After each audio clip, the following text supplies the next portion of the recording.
This program features live coverage of an African safari and may include animal kills and carcasses. Viewer discretion is advised. Good afternoon, everybody, and welcome to Safari Live. It is... Well, he just materialized.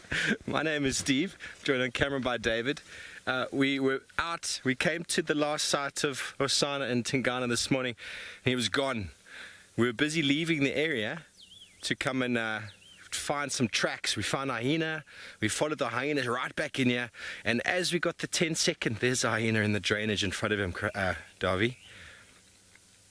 As we got the hyena, we got the 10-second call saying that the show's starting in 10 seconds. We're reversing out to get the hyena in shot. And who would materialize from our right-hand side and walk straight towards the vehicle?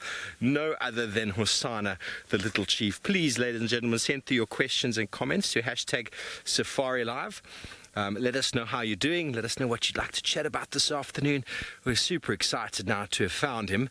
We thought we were going to have to put in a little bit more work than that, but we came back. There's no sign of the juke. There was no sign of the kill on the tree, but there, what Hosanna just smelt, there were two enormous poos that hyena have dropped, and their smell is quite pungent. No doubt, while they were watching the juke in the tree, they decided, well, we're going to drop a little bit of our own odor in the area. And Hosanna seems to have lost out on a lot of his kill, even though his belly does look pretty full.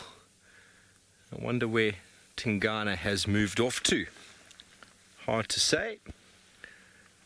The little chief himself, though. Sorry about the pole there, folks. Sorry about the pole there. I'm just going to... Oh, he's going to move away from the pole. Hang on 1 second. I'm just going to call this in. We've got Rexon coming onto the radio. Okay, well, we're going to go over to Sydney quickly while we try and re-establish the sighting. And he has found for you a wonderful, tall giraffe.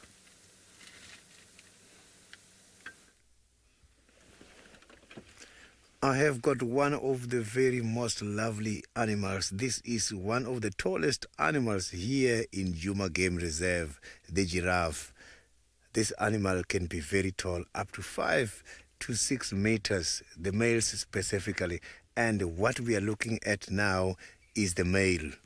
How do this male differ with the females? I will explain to you just now. My name is Sydney and I am traveling with Fergus, my camera operator. We are going to be with you this afternoon, and warm welcome to the beginning of the show.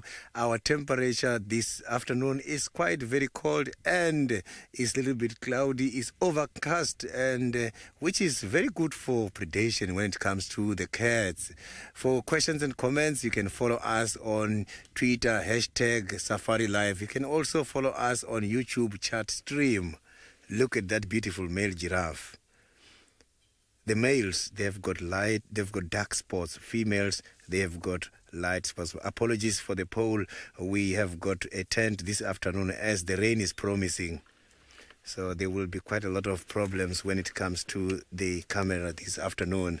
So the giraffe is deciding to go down towards the drainage line. I'm just going to try and drive around and see if we can have a better sighting from here.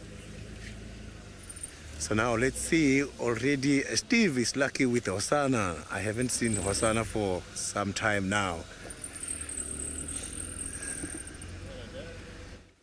Yeah, well, sorry, folks. We're just trying to reposition here. He just stalked and chased the hyena, which is quite awesome to see. And now he's decided he's going to lie down. Poor boy. Hard work feeding two people and then having to feed hyena at the same time is, I think, starting to grate his goat a little bit. He's not interested in feeding. I mean, I suppose he's tolerating feeding Tingana because he's leaving him in the area. But hyena as well, oh, that's just way too much to deal with for the little chief. But fantastic that we've managed to find him again. We're about to drive off and search. And lo and behold, as is always the case with this beautiful fella, he likes to just make himself known. I thought that was world class, Davy, don't you?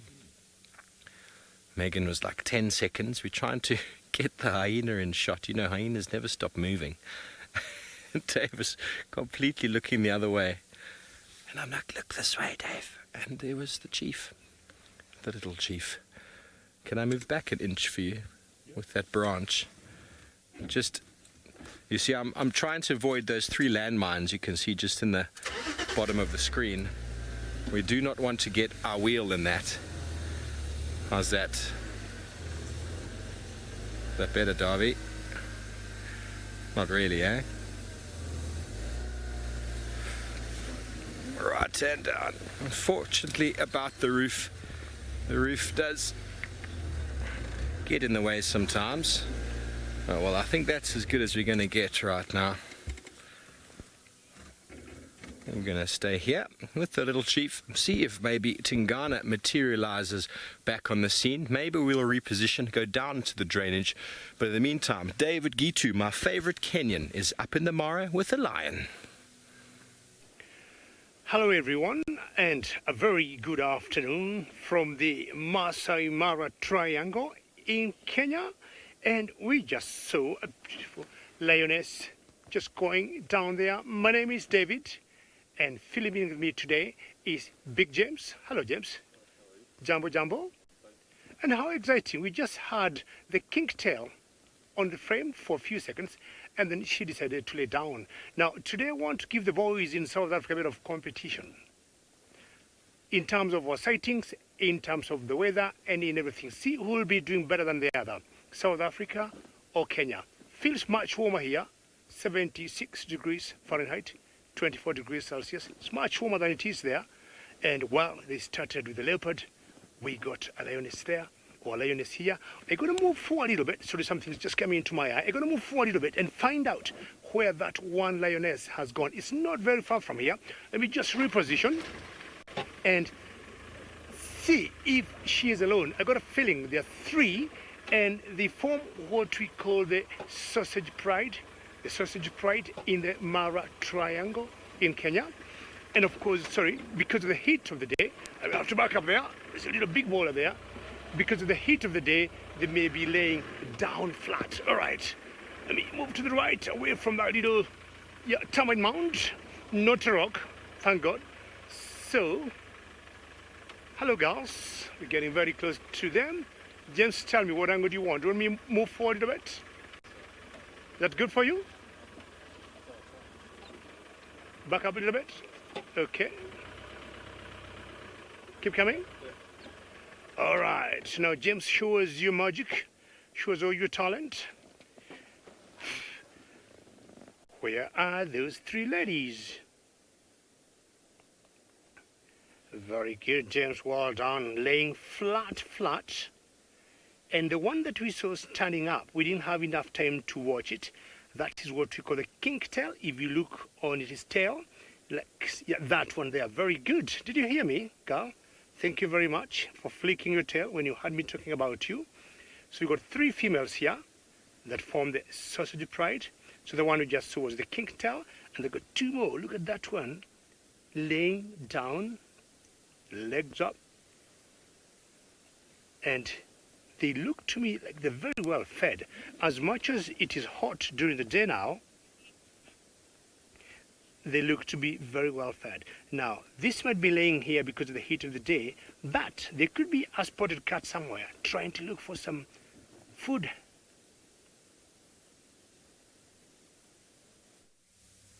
Yes, well, Hosanna, my favorite leopard in the world, is stalking that hyena again, and we're in a better position this time. Hopefully we're going to get to see what he does.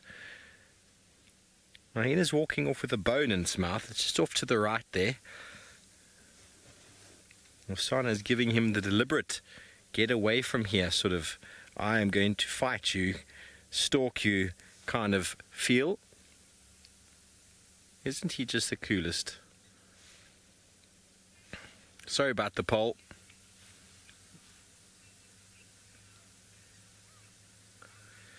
Gary, the hyena is probably following leopards for the kill, but invariably there's more, there's potential to scavenge from what is already here. And that hyena came back and found some leg bones. So I don't know how long they've been on the ground for.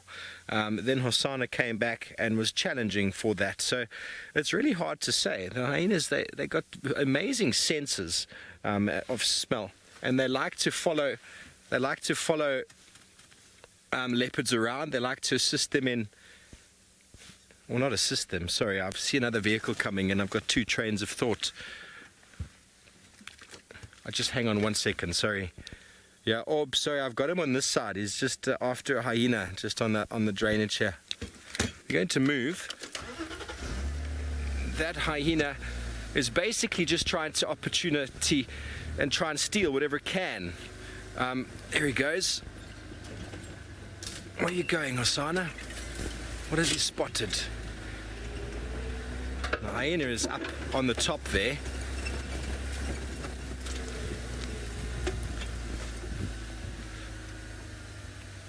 It's this proverbial game of cat and mouse that you always have. The hyena got very powerful jaws, and they are very opportunistic in the way that they will sort of attack leopards or chase leopards off their kills. And they probably wait underneath the tree for a long time until Tingana most likely dropped that kill or moved off, and then Hosanna dropped it. We don't know, but they will take whatever they can get. They are very good hunters, as you've seen in some of the Mara segments. Okay, well, he's moved off. They got an amazing stamina, and on a cold day like this, they can cover enormous ground, go and check over there, and then go and check over there, and then follow that leopard, and then come back and check this leopard, and just keep sort of moving and moving. Okay, well, we're going to have to try get through there somehow. Very difficult. The big rain roof on. I think we can go through there, Darby. What do you reckon? Well, hold on, folks. We're going through the drainage, but in the meantime, let's go over to Sydney and see what he's up to.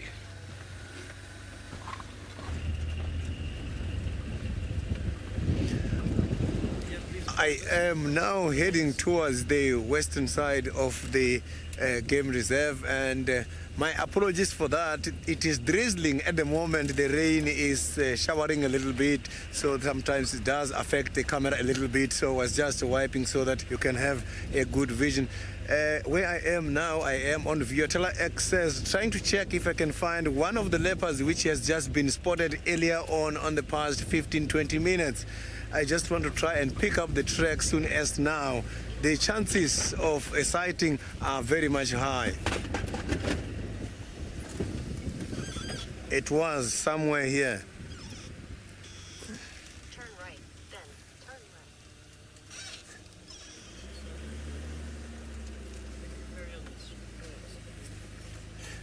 Turn right, then turn left. So it is somewhere here. So let's see now how the lions are doing there in Maasai Mara this afternoon. David is having a fantastic sighting of the lions as I'm talking now.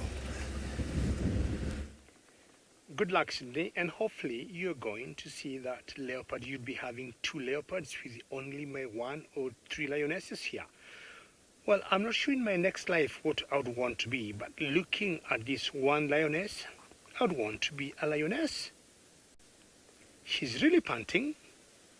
2 things I would say for that reason. 1, the belly looks to be full. She looks well fed. And 2, it is hot.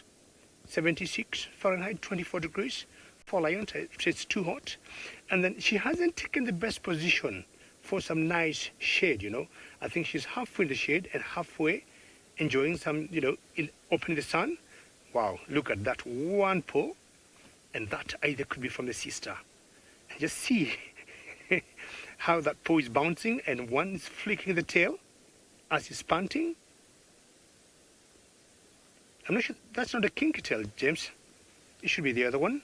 Could be limpy. We got 2 that I know for a fact. Kink tail, and we also got limpy. Limpy, when she walks, you'll see her limping, you know. Slowly limping as she walks. Not very bad, you have to look at her very carefully. And then kinky, if you look kinky, automatically you tell from the shape of the tail. At the very base, as the tail comes with that total height from here to hair of the tail. At that point there, it takes that kind of shape. And even when it flicks its tail, you'll always see a slight little, I would say, it angulates at this point. And I wouldn't know what might have happened to her. And then Limpy, when you see Limpy walking, she walks. They're more or less the same size, both the two girls. And when you see her walking, she'll have a little limp. You have to look her very carefully for you to see her limping. We're going to be waiting and see if they might wake up. But at the moment, they're just enjoying their nap there. Very typical of lions. Most cats, when they're fully fed, but once in a while, the tail will flick, the ear will move. But if I were this lioness, I would move completely and I'm covered by the shade, because I would say hot sun makes them pant more.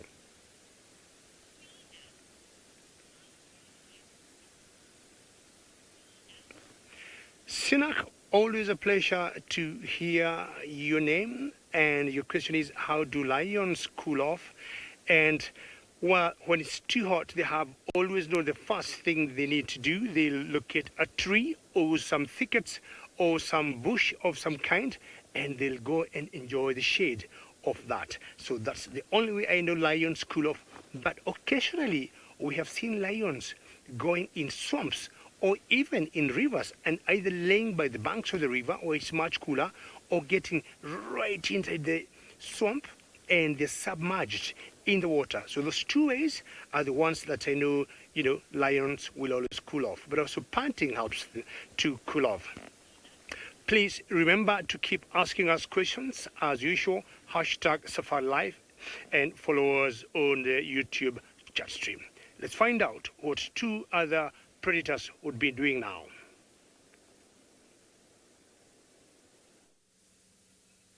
Well, Hosanna is chasing this hyena in circles. The hyena still seems to have the same bone in its mouth. Hosanna's stalking up to it again. It might come into shot in a moment. It's just a little bit further up. You can just see it in the background there. And he's not happy with it. He keeps chasing it around. I don't think he really is putting too much effort into it. There he goes. You showed that hyena, Hosanna. Well done. Now, he's done that about 2 or 3 times, and then afterwards he will do that. He'll lie down, feeling very accomplished with himself. As you can see, he's not full. He probably could have done with a little bit more of the meat that his father stole from him. Oh, look at him go. That is so cool. Now, the hyena is backing away because there's nothing really to defend. And Hosanna's it's more of a game for him, really. If there was some food involved, it would be a very different story. How beautiful. He's posing for us now, Dave. He is a superstar. He knows how to play the camera, doesn't he? So I think he's quite grumpy with the whole situation. Carrie, well, he's only 2.5, just over 2.5 years of age, so he's still got quite a little way to go. I mean, by the time a leopard is 3.5, they start really showing maturity, but not until he's 4.5, 5, is he then regarded as a proper adult. Yeah, Rex, just off to your right-hand side there. We just got another vehicle joining.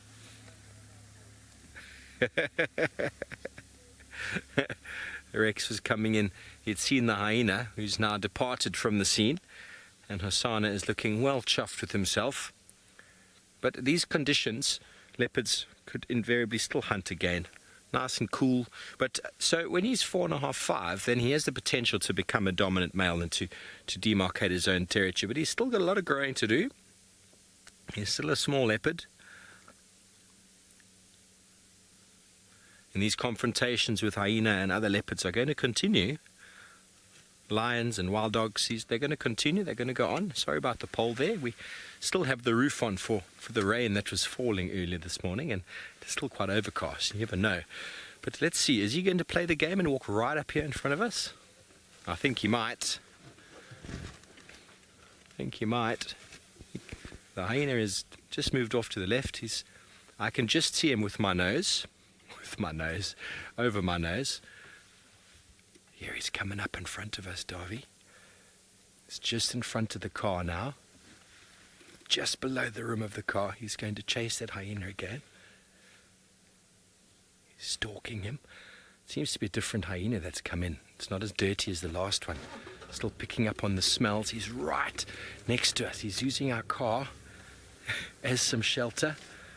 He's just given us the classic Hosanna look.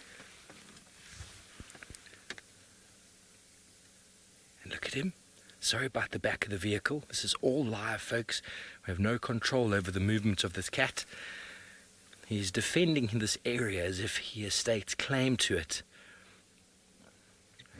Sorry about the aerial. We're going to have to just move back slightly. Just slightly.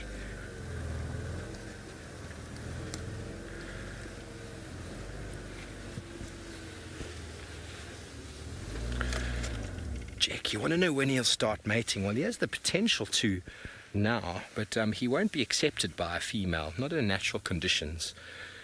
Generally they mature about 4.5. It is known of them to mate a bit earlier, but that's not really good for the dynamics. The female leopards want a strong male who's already demarcated a territory, because if they haven't demarcated a territory, invariably a female falls pregnant, she has a cub, and then a dominant male will kill her cub. So they want the protection of a duke, for example, like Tingana, who's looking after the territory, and any cubs they sire will fall underneath his protection. So that is the general sort of behavior of leopards. Obviously, not all leopards read the book, and there are reports of younger leopards mating with females, but it's not really natural. It shouldn't actually lead to cubs, because if it does, it's an enormous waste of energy for those leopards in the production of cubs that are not going to survive. Well, Hassan has come right out onto the road now. He's showed that hyena a thing or two. Fantastic stuff to be able to see him doing his thing. He's got a really annoyed look to him today, doesn't he, Darby? He probably wishes he could do this to his dad, but Tingana's way too big for him. And the thing is that Tingana wouldn't back down to him. He would stand his ground, and the hyenas keep moving away from him. So to him it starts becoming a game.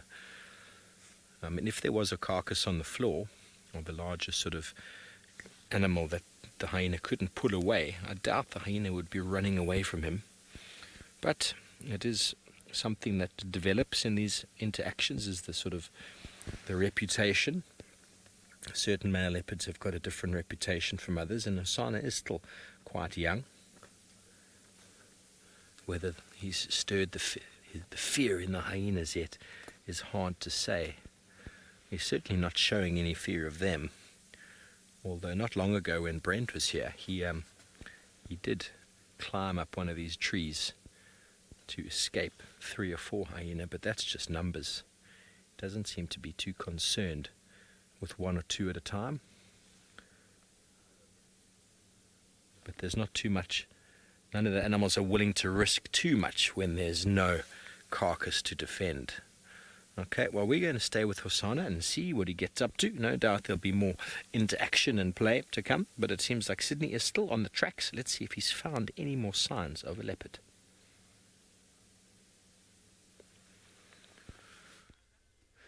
I have been looking for these leopards for a few minutes now, but all I could find it was the very fresh hyena tracks behind the leopard. Very much difficult to locate this leopard, and the signs are very much difficult to read at the moment as the rain is drizzling a little bit. But here where I am at this stage, I am by the Galago pen, where I am hoping for this leopard to come maybe for a drink. But while waiting to see what is going to happen, I have got something very much interesting to share with you this afternoon. In fact, there was here comes the very lovely bird here. So I have got some of the Cape turtle doves. So the Cape turtle doves, they are monogamous, meaning that these birds, they are partners for life. And these birds, when it comes to one of my traditional beliefs, is very much interesting. The doves, normally, they can cure some of the diseases and some of the things amongst a lot of the Venda people. And this is what you have to do. We normally take the container full of water, and then we put it somewhere under a tree just to attract them to come for a drink. We know that after drinking, they are going to also have a water bathing. So they will use that water for a bath. And the water which has been used by the doves, we take it and we give it to someone who is experiencing a lot of bad luck. So these birds, they are regarded as birds of peace, and we use their water in order to clean away the bad luck. So it's like here by the pen, if I just come here and collect a little bit of water after they are water bathing and use it just to bath, I know that that is going to wash all quite a lot of bad lucks on me. So it's quite a very lovely bird. So now I am going to carry on looking for this leopard. I'll be heading back again to the main road to try and see if I can pick up the tracks if he's not coming here to the water hole at the moment. So Fake, let's carry on and go around here.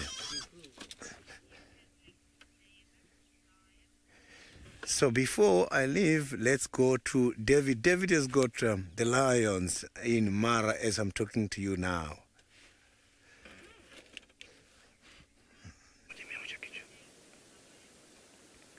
Well, certainly you got some work to do, and luckily our lions, one of them has put his head up. Hello, boom. I'm not surprised by that. What they will do once in a while, they'll put their heads up and just look what's happening around them, you know. It could be anything. It could be elephants or buffaloes trying to come through here. And once they see nothing is coming to where they are, they just go back to sleep. Hello there. I'm not sure this is the king's tail or the limpy one, but you can tell they are flat. They may be here for another long time, enjoying sleep under this torchwood tree.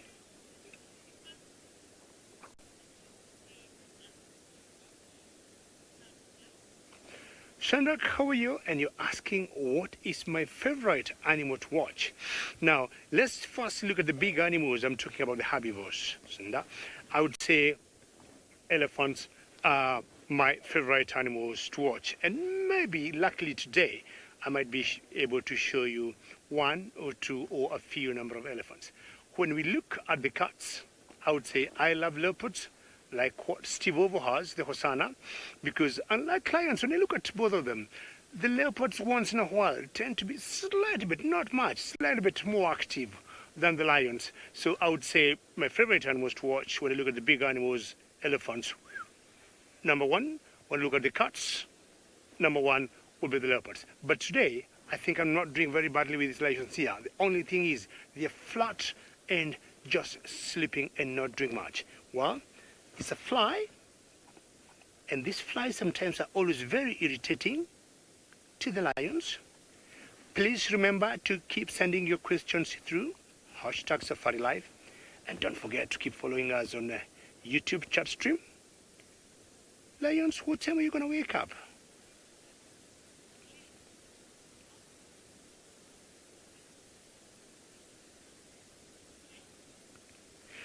Jack, how are you? And that's a great question. Are they not vulnerable when all of them are sleeping? I would say lions do not have as many enemies. But of course, once they go down like that, the only concern would be, for example, I would say elephants. That Jack could be the only concern. But it's true, when they're all lying flat like that, it can be a bit tricky. But Jack, you'll be surprised that lions got very sensitive ears like that. So the hearing sense, it's very, very accurate and very good. So anything that would be walking on the grass, they'll easily pick it. That's why you saw the one that had, her head up, Jack, is because the grass was blown a little bit by the wind and not sure what it is. So they'll just put their head up like that and they will look. And them, when they flick their tails like that also, they could be sending some message to anybody. We are not really sleeping per se. It could be a reflex, or sometimes it could be a fly. But yes, it's tricky when they all sleep like that. But they know for a fact, Jack, they don't have as many enemies, eh? If anything, their only concern would be hyenas, but hyenas would be a concern to them if, for example, they got a kill and the hyenas will want the same kill. But we will not have hyenas coming, you don't have hyenas coming to the lions. Well, this lion looks a bit flat and a bit sleepy. I might be leaving them for a few minutes and move around, see whether I might get something else that is interesting and more alive. But Hosanna is maybe more active than this lioness is here. Yes, he is active. He's going through a very deliberate grooming process. Giving himself a proper once over there. He was cleaning his claws quite deliberately. And then obviously the crown jewels for a little bit. And no doubt it's going to lead to him moving again in the next little while. He hasn't actually stopped since we've found him this afternoon. And there, if you look on the floor, you can see the warmth of him. If you have not seen these images before, folks, this is coming from a very specialized camera called the FLIR camera, which picks up the heat signature. You can clearly see where the warmth is on the cat. His paws are very, very warm. Look at the warm patch he left on the ground. He's going to come and walk right behind us again. Isn't that beautiful? Look at the tracks he leaves behind. A little bit of warmth on the ground. How gorgeous. We're going to get a couple of bits of the vehicle in the car there. That was a little bit of the vehicle. He's gone directly behind us. And we're going to follow him. Sorry, you might have got a little visual of me there in a bit of thermal. I'm wearing lots of layers, so I'm nice and warm.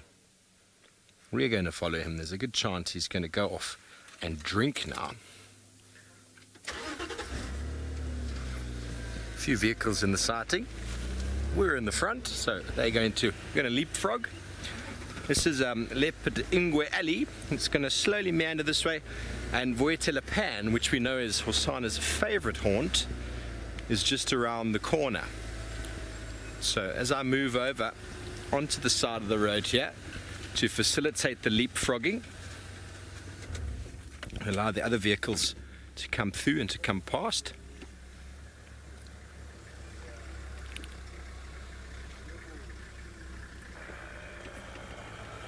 Rosalind, I think, you're just going to get a vehicle in the shot there. I think leopards' hearing is far better than humans, but then they're born out here and they live out here all the time. They're constantly paying attention to their environments. Like Herbie's ears, I've got pretty good hearing, but Herbie, the game scout, his hearing is impeccable. So it gets to the point where you train yourself, because you're using it for survival, because you're using it for everything in your lifestyle, for your survival, for food, for whatever, your hearing just gets better. And my hearing, by living out in the bush here, is very good in comparison to a lot of my friends. Sorry, Davey, let me just put him there for a sec. Comparison to a lot of my friends, because, when you live in a city, you train to sort of drown out the sounds of the city, just like the smells of the city. You drown them out. You don't want them because they're just overwhelming. But out here, sense of hearing, sense of smell, and there you can just make out one of the tracker's feet. So your senses will get heightened if that's your sense of survival. But I think if you had to take a human living out here versus leopard, their hearing would be better. But if you can train yourself to get better. But talking about animals that have got incredible hearing, while we move up here and see if we can keep up with Hosanna, we're going to David Gitu up in the Mara has got one of his favorite animals to watch, and they've got those really big ears. Very good. I'm not sure who Megan was asking me what is my favorite animal, and I mentioned an elephant, and I also mentioned leopards. Now we got an elephant there, and look at that tail there. Well, she got her trunk up, and I'm not sure what she's trying to pick up. And that's how they'll always sense and read what could be happening ahead of them as they keep moving in that direction. I know the baby's also trying to learn something from the mama. And I'm looking at that tail, and it is looking a bit kinky also, like the lioness we just saw a few minutes ago. Look at that tail. It has a little curve, it's bended. All right, trunk up. We have always believed from the village I come from, anytime you see an elephant with trunk up, it's a sign of good luck. that's very widespread in Africa. And James, what do you think is good luck for us today? All right, James says the good luck for us with that elephant raising his trunk up. It's rain. Thank you, James. And yes, I mean, it feels a bit humid with that so high temperatures. Thank you, James. James thinks rain. And personally, I am thinking of some nice barbecue tonight. Well, let's see what will happen. Either some nice barbecue for dinner or some rain. Clever mother puts the baby in the front. Very typical of mother elephants, keeping so close to them, but also doesn't want to take any chances. She moves a little bit.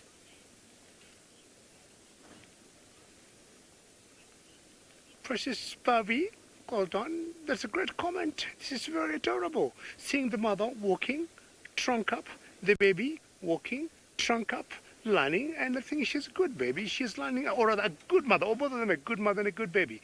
Both of them are learning from each other. Let's see what are the lessons that Mama is giving to that calf there. So she'll go, she'll stop, either think of something, open the ears because of the heat, and the baby's so close.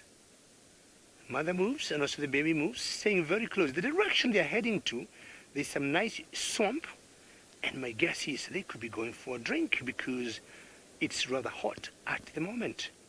Nice trunk up, yes, that's quite adorable, isn't it? Look at that. I don't know what she's planning. I'm not sure she's getting all the details the mother would when she got her trunk up. But I think my mom puts her trunk up. I should also do the same. See, there's another elephant on the left. This green patch where you see the one on the left moving now is kind of a spring there. And I think the three of them, that would be the destination. Either have a drink or eat that soft grass that will have a lot of moisture in it. It's not flopping his ears as before. Isn't this wonderful? So keep moving. So this could be two sisters, and this one has a baby. The other one does not have.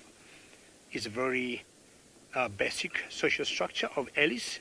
You could have two sisters or cousins together, and the baby is moving towards the water. And what we're going to do now, we might try and follow them. And James, we got another big bull. I don't know how far that James is. If you pan to your right, James. Sorry about my head there. Thank you, James. There's a big bull coming, and I'm not sure he is part of this. See how majestic he is? It's a huge male, and male tend to be alone.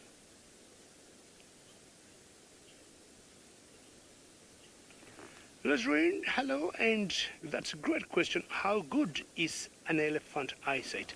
I would say perfect, very good. They see very well. And I would say they see more better at night during the day. Many times we have seen walking in the darkness, like in the village I come from, and Rosalind, you end up with elephants that you don't see. You know, they're very big elephants, like that one you see there coming. See how majestic he is? And their feet are like padded, and you don't even feel them, or you don't even hear them walking. The next thing, you see them charging towards you, and you go, wow, where did this one come from? So I see that elephants got wonderful sighting. Look at that big guy there. So eyes for the Alice, I would say they're perfect. They also hear very well, but I would say for a fact, they got very, very good sight, and they would see better. And what we do with elephants, when you bump into them, so long as you show them they can see you, it's always not a concern.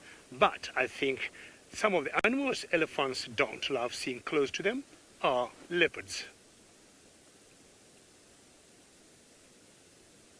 No, elephants don't like seeing leopards too close. They often will chase them. Osana's just moved into a little thicket here. You can just see him stalking over there. I think he saw scrub hare. There he's moving. You don't want to make too much noise here.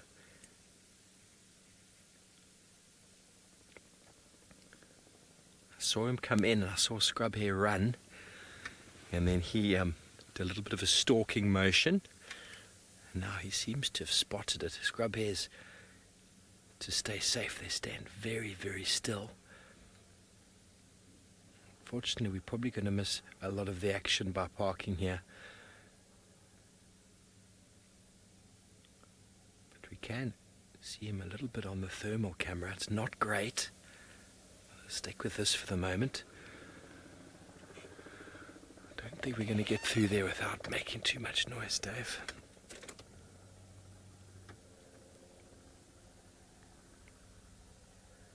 He's still in the same place.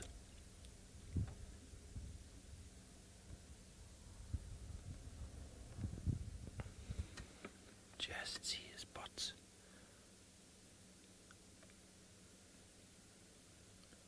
We've seen how fast scrub hares are, and I've seen him catch one, but I think a lot of them get eaten, but so many survive. I've never seen more scrub hares in my life than I have here on Juma.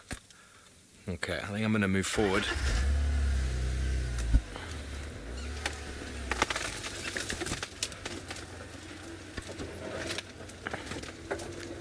See if we can see him through there.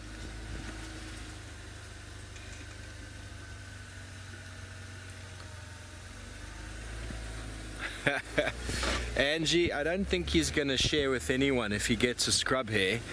That's for sure, but you know, that's if he gets it. He can go under the radar with the scrub hare. It's when he decides to hoist these kills, which is exactly what a leopard's supposed to do. But I think it's kind of his tax at the moment for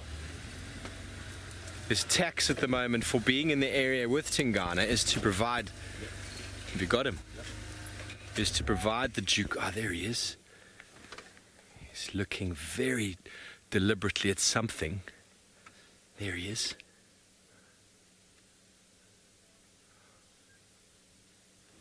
But a scrub hare, I think I've seen him eat a scrub hare in about 10 minutes.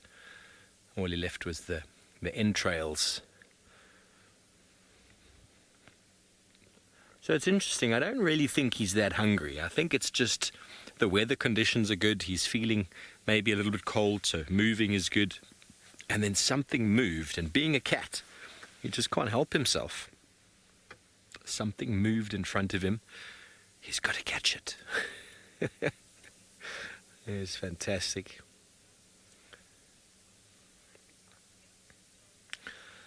Hello, Rosalind. You want to know how long leopards' whiskers are? Well, I've never measured, but I'm going to guess that they're about 6 inches or so, maybe somewhere around there. Davy, you ever measured a leopard's whisker?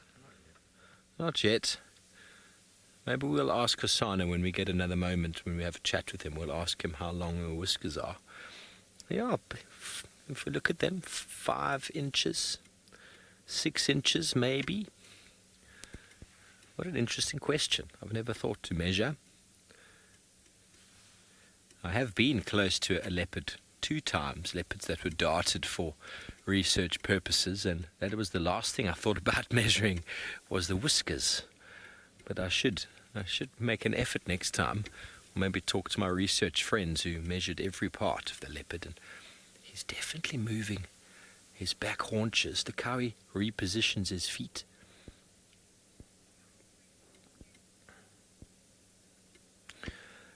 Yeah, Megs, I think it might be worth inviting others on the platform. I just don't know what action we're going to see because it's a dense thicket in front of us here of sickle bush.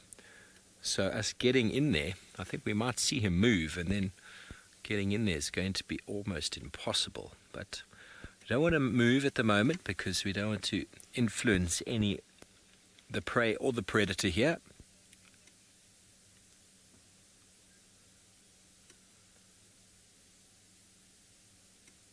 So the scrub hare is doing everything in its power not to twitch. They have that ability to stand absolutely dead still, and it's what gives them that camouflage and that sort of inconspicuous ability. But the patient leopard stalks up very, very camouflaged and is waiting for the slightest of movements. And if that hare maybe twitches an eye or a nose or an ear, or stumps a foot, well, the game could be on. But there's an impenetrable thicket between us and whatever he's looking at. I think it was a hare. It could have been a duiker. I just saw a flash. Could be anything there. It wasn't very big. I mean, look how camouflaged he is. We're about 30 odd yards away from him. How he just blends in with the background there beautifully. Just commenting to Dave just before we came back on air what a good hunter he has become. I mean, we find him with kills regularly, and I don't think he's stealing them from anybody. He's not stealing them from Tingana. I suppose he's a growing lad. He's very hungry. Remember when I was 18, 19, you just couldn't get enough food. Hey, Davy? Just couldn't get enough food in us when we were younger. I have a level now when I know I'm full, but when you're a growing cat like Osana, I'm sure it's an endless battle to keep the hunger pains away.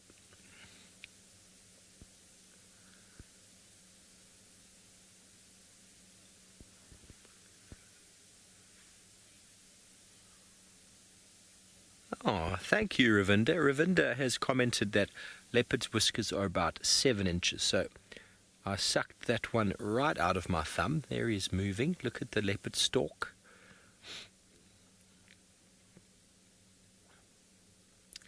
But we're not going to be able to see whatever it is he catches. We'll hear it. Maybe he will chase it past the thicket. See if we can keep pace with him as he moves through that thicket. This is the leopard habitat. This is exactly what they've evolved from. Move through bushes like that. You see, if he doesn't move, he completely blends in with the background, which is really, really incredible. Disruptive camouflage, they call it. You wouldn't think it's camouflage when you see it in plain sight, but its objective is to break up the 3D characteristic and to sort of just change the way the light falls on it, the angle. Really, really cool. He's inching his way forward. He might come out in the open on the other side of this thicket. We're just going to have to wait and see.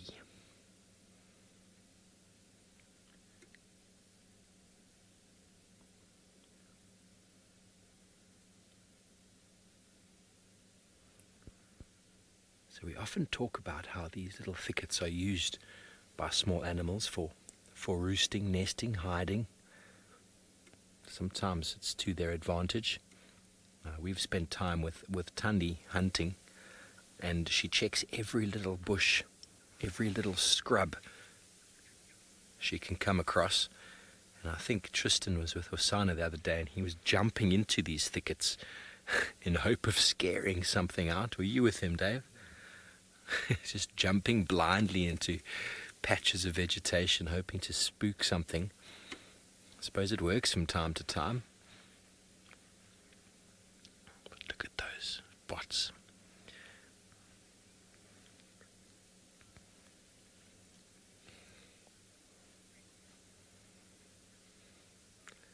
Safari Sally, yes, the scrub hare makes a bit of a yelp when they get caught. I've only ever seen one get caught before, and it was by Osana, and it happened right next to my foot. So, oh, he's gone. There he comes. Oh, it went the other way. Oh, I think he's lost it. It did it. One thing scrub hares are incredible at doing, I saw it out the corner of my eye. The scrub hare came, banked around. He came the other way, and then it just did a complete 180 degrees in the opposite direction. So I think he has missed that individual. The scrub hare came around here, and then he came around and just took off in that direction. What a beaut. Okay, well, Darby, we're going to get over this log somehow. I think we get around that way, eh? It is a very difficult area to get through here, but we are going to do our utmost best. I think that might be the better way.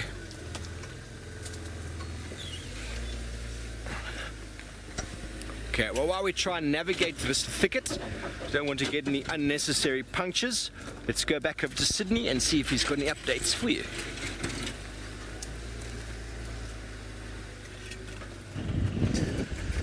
I have managed to get hold of the very fresh track of this leopard. Not too sure if it's Tingana or Hukumuri, but this leopard, unfortunately, the tracks went down all the way to a private concession, Buffalo's Hook, whereby I don't have access to follow.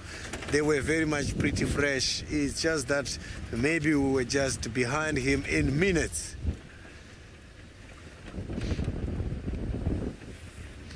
So I don't think if his Tingana's gonna come back today, because mostly he goes down there and come back after 1 or 2 days. Maybe he'll come back tomorrow late afternoon. If it's Tingana, this will be part of his normal territorial patrol. It's what he's doing. He goes there, he's just coming and going, coming and going.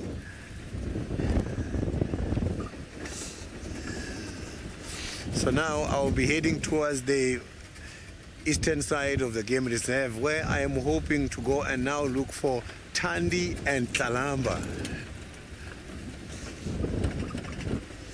I haven't seen those two for a while now.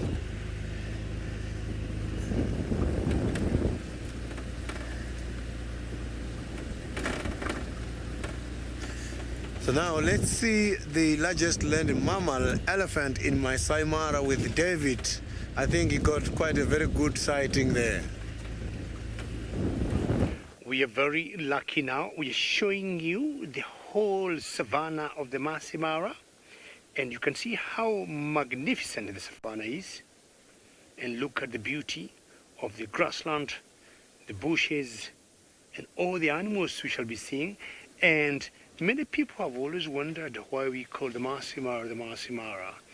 Maasai because of the local people here, the Maasai people. We've got 3 major linguistic groups in Kenya.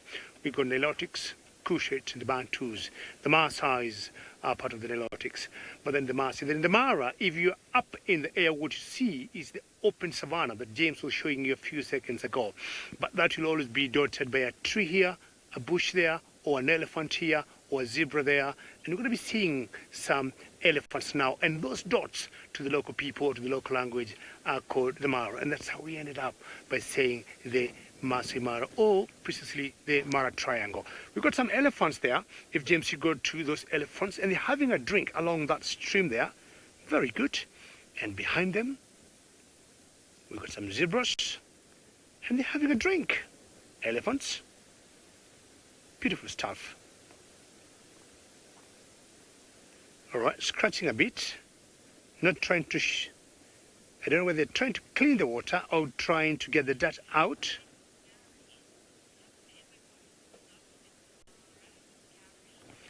Gary, how are you? And I'm not sure what I'm going to say about your question, because in the Mara, if you don't get stuck in the Mara, you don't call yourself a qualified guide. Mara has a combination of all terrains, a combination of all types of soils, but our toughest one is the black cotton soil. And when it rains, it's very easy to get stuck. And the savanna basically is flat, open grassland. And most of the grass that you see in the savanna grows on the black cotton soil. So you'll be driving through the grass, and you may not see some wet parts that are very, very soft. And I can tell you, any one guide who will say I've never been stuck in the Mara, I do not think he'll be very honest. Yes, personally, I've been stuck a number of times, but we'll always do all what we can and always get out. We get boulders, we dig, we get big trees like what you see there. We carry machetes with ourselves. We cut like those ones you see there. You can see some. We take such logs like what you can see there. We got very special high lift jacks, and we lift the vehicles up. We cut leaves like that, like what James is showing you, and then we always make our way out. One time I had some guests who were telling me, can you have that elephant push us? It was a huge male elephant, like 6 tons, like what we were showing before, we were watching before. But yes, that could not have been possible. They're still enjoying their drink. So such green spots, when you do not see them and you're driving a bit off-road and you end up in a soft place, that's when you really get stuck. Zebras coming back out there in the background. Funny, elephants drink a lot. If you look at those zebras there, they don't seem to be drinking to me. They are only eating. Thank you, James. because we all know elephants eat so much and they drink so much. So the zebras here eating, flicking their tails, wildebeest in the background. Well done, James. And now this is forming the migration. Where we are now, we are seeing small pockets of migration coming in. And it depends on where you are. You might see one group being led either by zebras or another group being led by wildebeest. From what I've been seeing where we are for the last 3 hours, this particular group here is being led by the zebras. Sometimes the zebras take more courage. You can see them walking there. They take more courage than the wildebeest. Even when it comes to crossing the famous Mara River, you'll always see sometimes the zebras plunging in the water before the wildebeest. Or you get the zebras pushing the wildebeest in the back and tell them, come on, let's go, let's go. So come the next few weeks, all the grass you see there will be being eaten or being flattened by the wildebeest once they get here. And that's the time you'll see the elephants, like now, going separate ways with the wildebeest.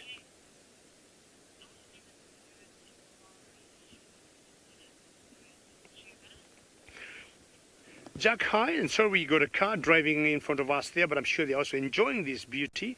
And your question is, are the elephant herds smaller here in the Mara Triangle than in Juma in South Africa? I would say it depends on the herd and where you are. The one big difference, I would say, is the habitat between these two game reserves. In the Juma, you got lots of thickets in the vegetation there, but in the Mara, it's more savanna. So it's not a wonder to see about 50 or a herd of 100 elephants together, Jack. So I would say, depending on where you are and depending on the vegetation with you, we would tend to say easily you see bigger herds in the Mara Triangle than in Juma, but the numbers would be the same. Nice baby there. I don't know what the baby is doing there. She's not drinking. And I think now they're just uprooting some wet grass, which I think is full of moisture in that little spring. The mother going close to the baby and maybe trying to teach her something. Hello, Mama, just trying to push the baby. I'm not sure what direction she wants the baby to go. There are two babies, in fact. There's that one with the female on the left, and I think on the right there's another baby. And I think it's getting maybe a little bit warm in Juma in South Africa, and the spotted cat is having maybe a nap.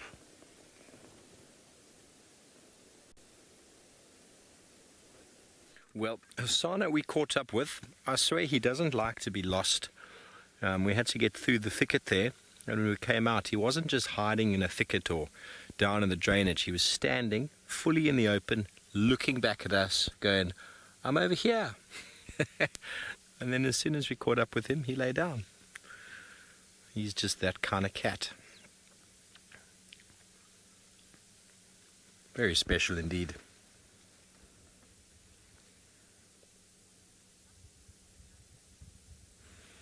Hello, Minamu. Whiskers on cats, well, let's talk about whiskers in general. Whiskers are a sort of a sensory, have a sort of a sensory function. They probably communicate. I mean, it's difficult really to know. I mean, if you look at catfish have got sort of barbels or whiskers on their face, and that allows them to see in very murky water.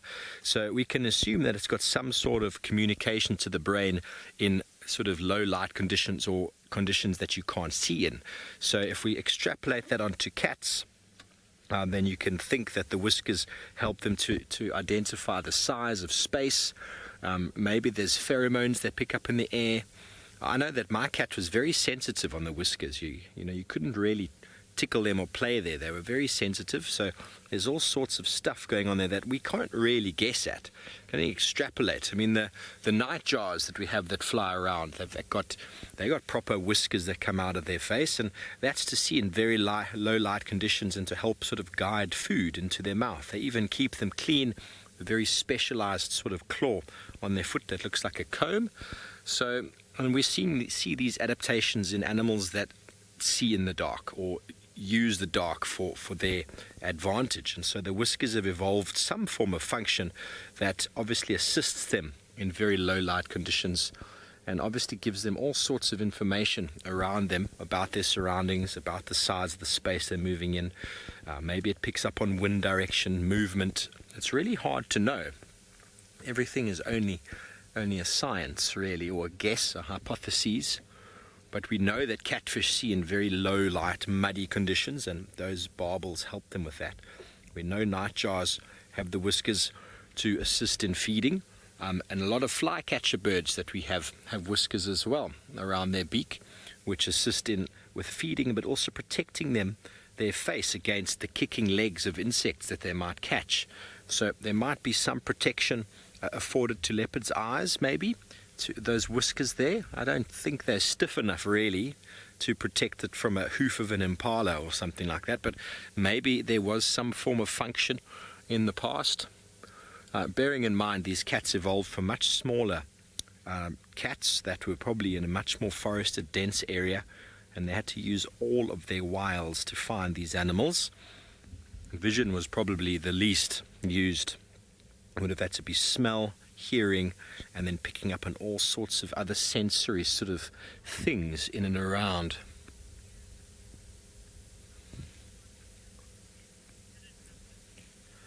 Wow, Byron, 12 years old, that's a wonderful comment. What would leopards do without whiskers? They would look rather funny, wouldn't they? I think I've had the same question before about what would leopards look like without spots.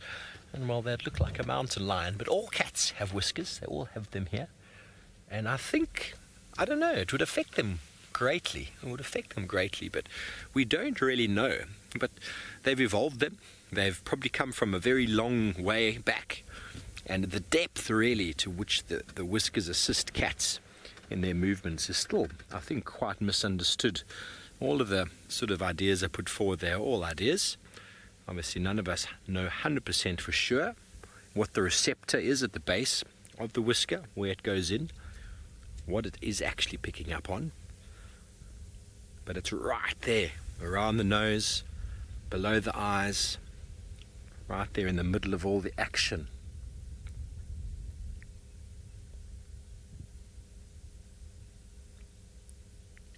What we do know is it definitely helps them to sleep.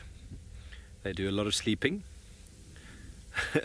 They don't seem to do any proper sort of cleaning of the whiskers, not like the nightjars need to do. But anyway, it seems like Sydney has found a lovely animal. Let's go over to him and see which one.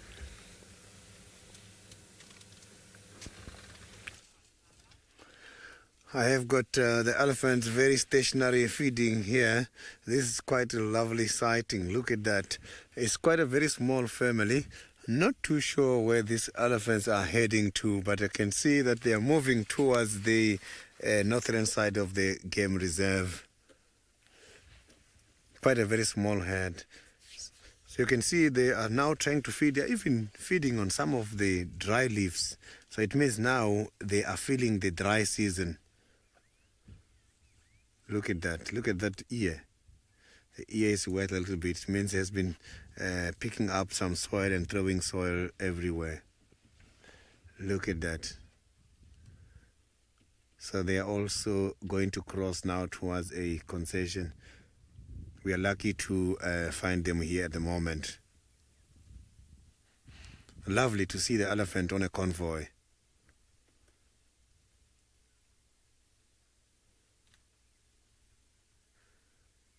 This is surprising, seeing that the little ones are not even teasing my vehicle, because I know the little ones mostly, they like to tease cars.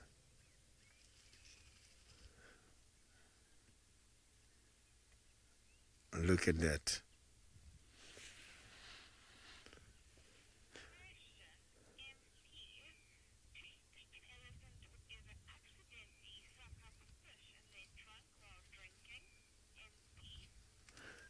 NP, that is very much difficult because the fish can be able to pick up the movements of anything very easily. And also the elephants, when they are drinking, they've got like African elephants, the trunk is divided into two layers. It's like a nose. When they are picking up these waters, it's going to be very difficult to pick up a fish.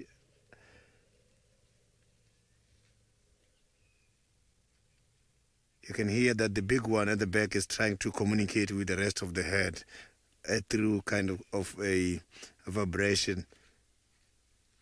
It sounds like stomach grumbling.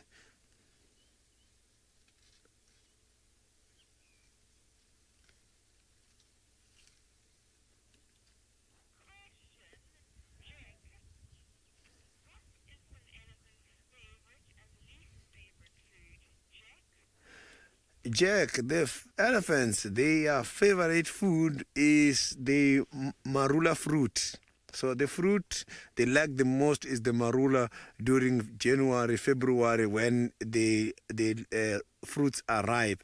But when it comes to the vegetation, the elephants, they are not selective. So they just feed on all these kind of trees, but they prefer the spine and the thorn trees because the spine and the thorn trees, they provide them with quite a lot of proteins. The thorn and the spine trees contains 8% of proteins. So the grass only contains 4%. So that's why they must have to be concentrating on these big trees, specifically more acacia or vachelia trees. So I can see now that the sighting is getting disappeared. So I'm going to move a little bit forward so that we can have a better sighting.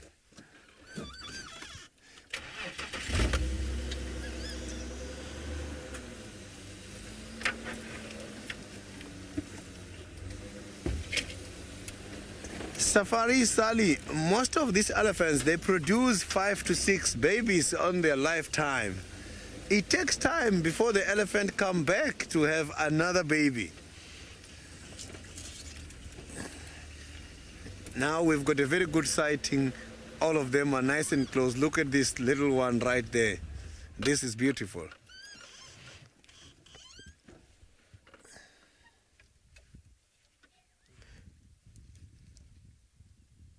My apologies for the poles. As I indicated earlier, the rain is drizzling and can be very much sensitive to the cameras. So I have got my tent with this afternoon.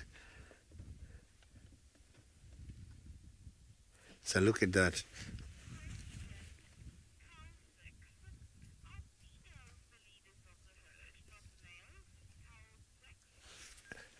Carfax, I didn't copy the question very well. If you can repeat that. Females, the leaders of the herd, not the males. The females, they are responsible of this herd. They are the decision makers, but not all the females. Amongst these females, we have got one female which is called a matriarch. This is a matriarchal system.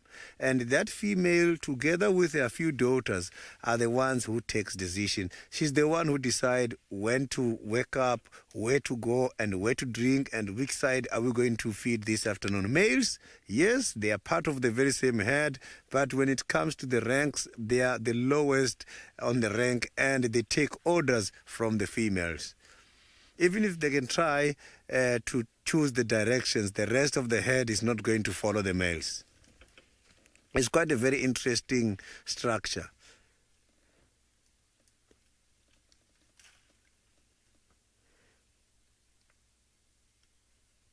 Look at that. So you can see that by this kind of weather, they're not even moving the ears a lot. But when it's too hot, you'll see them flapping the ears a lot in order to cool the body temperature. But because the temperature is suitable this afternoon, they are not worried about moving the ears.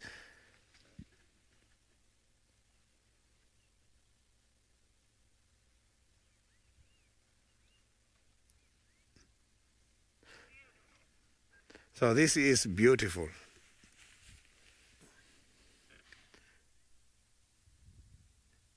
So the elephants, when they're in a group like this, sometimes you find the old males, they always walk behind the herd. So if you come across them, you have to be very much careful, because otherwise you will go and watch a group of females and the youngsters not seeing the big ones coming at the back. Look at that. So a play like this helps them in order to maintain the relationships here in this kind of herd. This is a very beautiful standing. Look at the other one.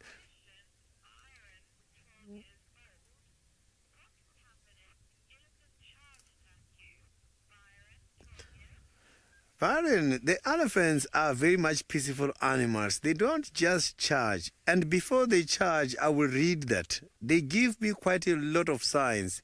Mostly, they use their ears in order to warn me. So, but if they charge and decide to come to the vehicle, I have got to reverse and move away. You will see as I'm reversing, he's going to stop because what he's doing is to try and tell me, you are too close, please give me a distance.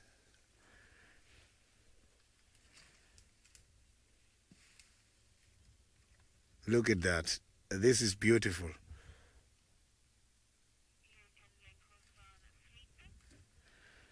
So while I'm still here by the elephants, let's see, Steve has got a sleeping Hosanna.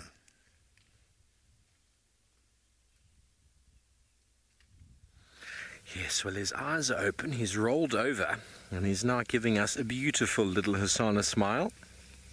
He's a bit sleepy now after his day. It's probably been a very long night for him.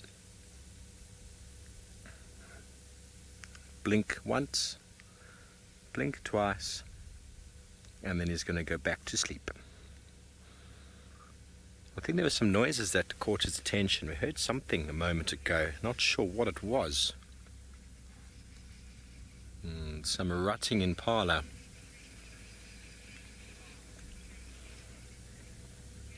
Jack, I have absolutely no idea. I have absolutely no idea if leopards recognize human faces. Ideally, they're not supposed to be seeing us. If we get off of the vehicle and they see us as a human, well then they react to that. So if they were able to recognize faces, I reckon there would probably be more of a reaction to us than there is. I think they see the shape, they see the outline of an individual, and that's how it basically they identify. I don't think they physically see my eyes, my nose, and they go, oh, there's Steve or there's Dave. I think they see a shape, and then that's what they go with.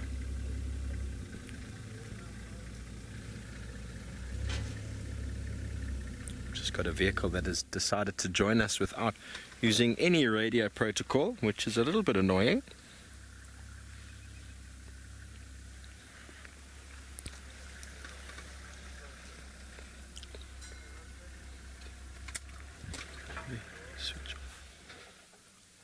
Okay. Look at him. Don't you just want to go and scratch that chin? Sometimes, though, the leopard looks straight at you and you know he's looking at you. You know he's looking straight into your eyes. But whether they identify us, it's very hard to say, Jack, what they are thinking when they look. They reckon to become a man, you need to be able to stand your ground to the stare of a male lion. And it's quite an intense feeling. To experience it in a vehicle is one thing, but to experience it on foot is quite the other. But on foot, you would never really attempt to hold eye contact with a leopard because they're solitary animals. If on foot you did happen to see a leopard, you'd not look at it. You'd attempt to look left or right behind it. You'd try not to give eye contact because they're solitary. Looking in the eyes is a challenge. And also because they're so camouflaged. If you look at them directly, you're identifying them and you're proving to them they've been spotted, and then they need to react. Quite often, you can look right past a leopard and it will just lie there as if it hasn't been seen. I've had that a few times in my life. And then there's no need for them to react in any way. So I have no doubt they do identify a face. I just don't know to what degree. There we go. He's looking at us again. Such a beautiful man, isn't he? Is he your favorite as well, Dave? Yes. Definitely. Both our favorite leopard. I'm so happy to have him back on the scene. And now a question I pose to the viewers. Why would some whiskers be white and some black? I have absolutely no idea myself, but maybe someone out there knows. They are white whiskers, they are black whiskers. He's got very interesting eyebrows, I'm sure serve a very similar function to those on the face. Or do they? Or the crazy eyebrows we men get as we get older, do they serve any function apart from looking a bit funny when we laugh. Or maybe the black one's a different age to the white ones. I don't know, it's just a question I'm thinking of now as we speak, after everyone's been asking about the whiskers. So if you do know, send through a question, send it through to #SafariLive or drop it on the YouTube chat stream. If you don't know, if you just want to take a guess, well, go ahead.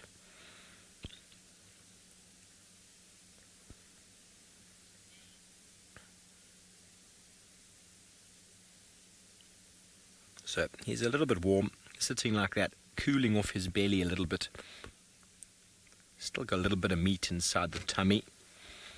You can see on the thermal how warm his face is, and you can see how cool his belly is, the blue.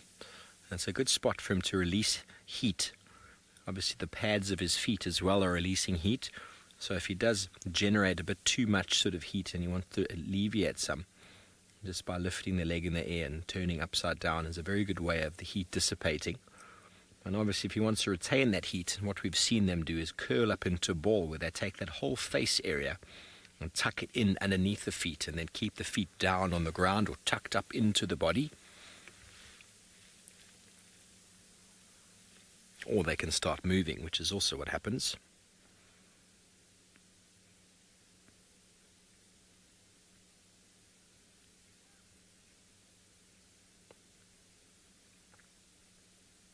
Very pretty.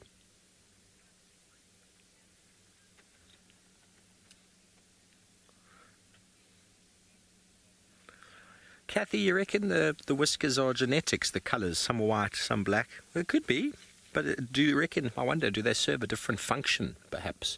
Different neural pathways to the brain, I wonder. Mermaid, I was thinking the same thing about melanin. Melanin would make them a lot stronger. But, you know, there's only a couple of them that are black, and they seem to be quite far to the back. It's almost like a line of white ones, and then a couple of sort of black ones right towards the back. And most certainly, I'm sure there is melanin in them, which does make them stronger. But is there a different purpose, I wonder? Considering we don't really know the purpose of whiskers, we've just gone and thrown an even bigger question to the mix about the difference between the colours. But they do break. You can see a couple are being broken off there, so they are growing. Lynn, that's a good question. But you wonder if the black ones come from the black spots. But then you can see there on his face that there's white ones also coming out of the black spots. So even on his eyebrow, he's got all those white ones coming out of an enormous black spot. So very hard to say. Very hard to say. Well, that's the wonderful thing about nature, folks, is we don't have to know everything. Always nice to have some things out there that we need to guess or assume, or it doesn't really matter if we do or don't know. But it's nice to be learning, nice to pose these questions of ourselves.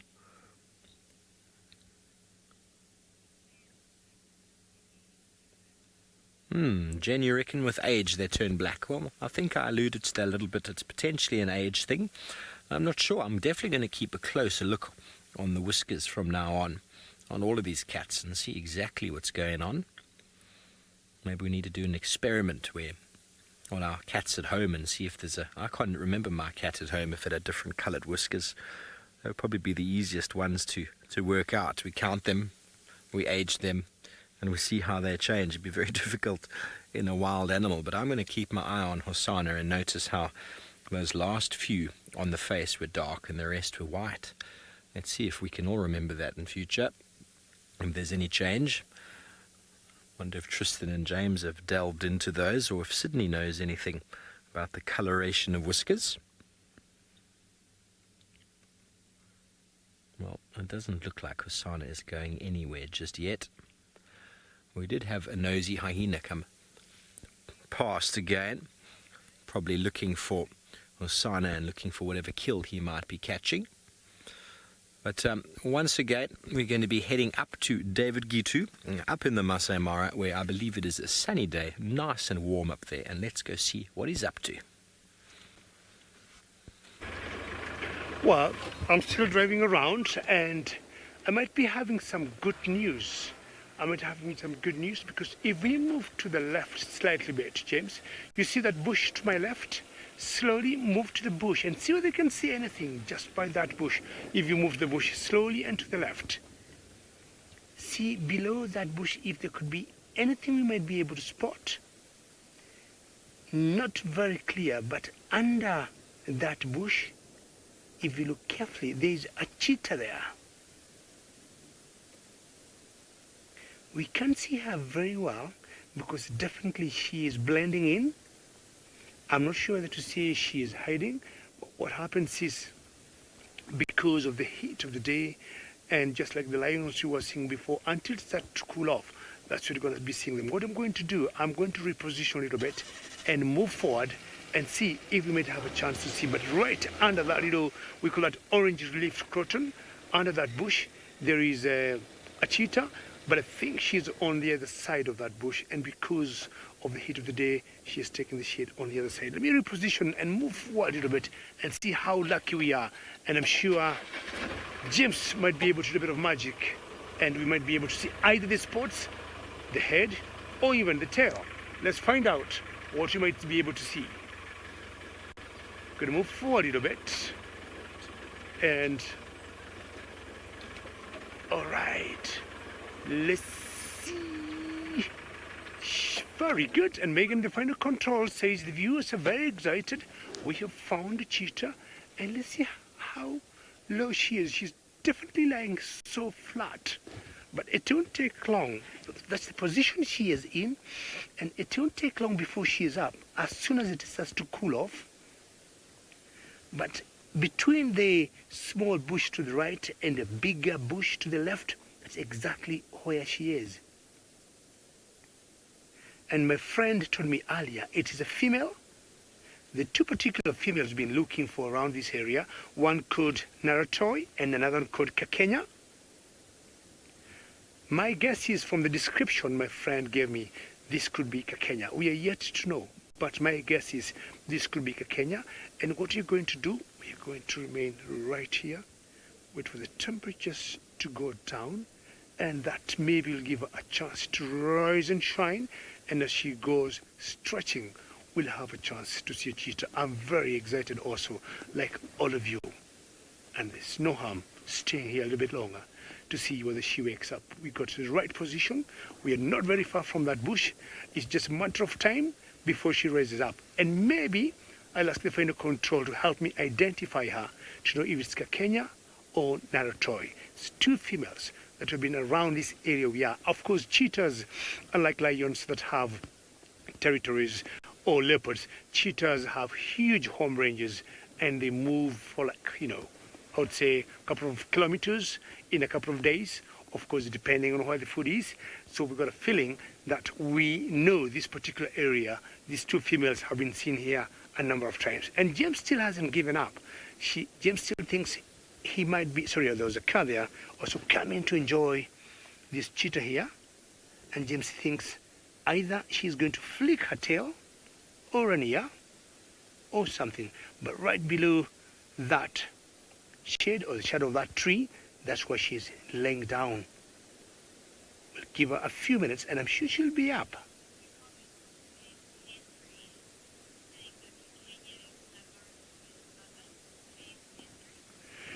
Great comment from James Henry. Says Kakenya is Naratroi's mother. Well done, James Henry.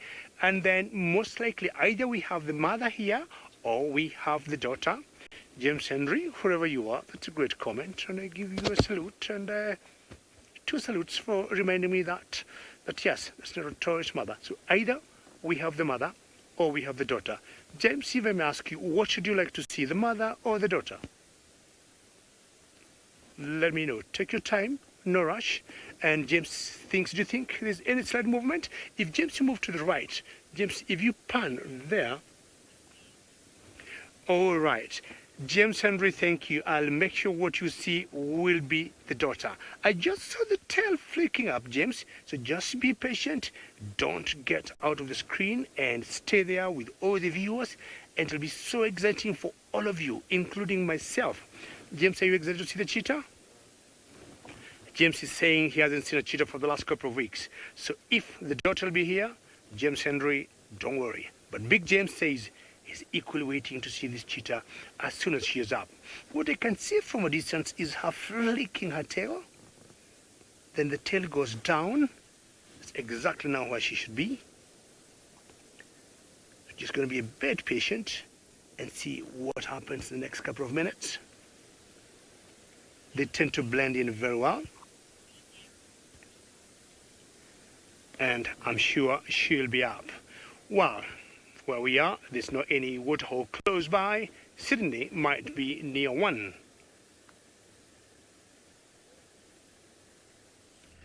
You see, I am now right at Buffelshoek Dam, where I am following the tracks of one of the cats. You're not too sure if it's Tandy, but this is not Talamba. The tracks look a little bit much bigger than of Talamba. So I just got here at the dam. The thing is, the rain is drizzling and is killing all the tracks. All the fresh tracks are not looking fresh anymore.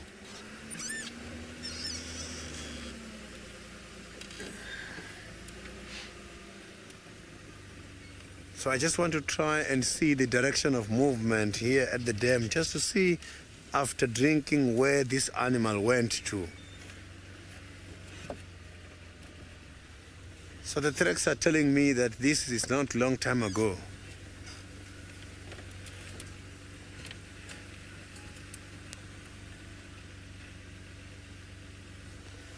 Now, Rosalind, I didn't copy that question very well. If you can just get me that question. Did you get that fact? Our wet season here in South Africa, Rosalind, is starting. First rains are coming just by the end of October, beginning of November. Mid-November is when the rains are very good, but rains are leaving South Africa just by end of May. Mid-May is when the wet season is ending.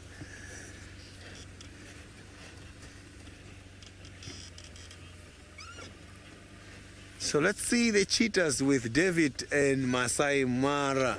Maybe the sighting is developing now, as the cheetah was hiding earlier on, but he's still there. Well, thank you very much, Megan. And this is very typical of cats. As I was saying earlier, just time will tell before this beautiful, cheetah is up. She was up for under what? I would say 30 seconds. She wakes up, stretches, turns around, looks, she's safe, and then she goes down again. But what I want to do now, I want to reposition, go around in front of a vehicle that's in front of me, and see whether I'll get a better chance. But exactly now we know where she has moved to. She has repositioned herself by another 3 meters. Let's find out. And maybe cousins of the cheetah, Hosanna, is still enjoying the nap. He is napping, but he's rolled over again. He is lying on his other side.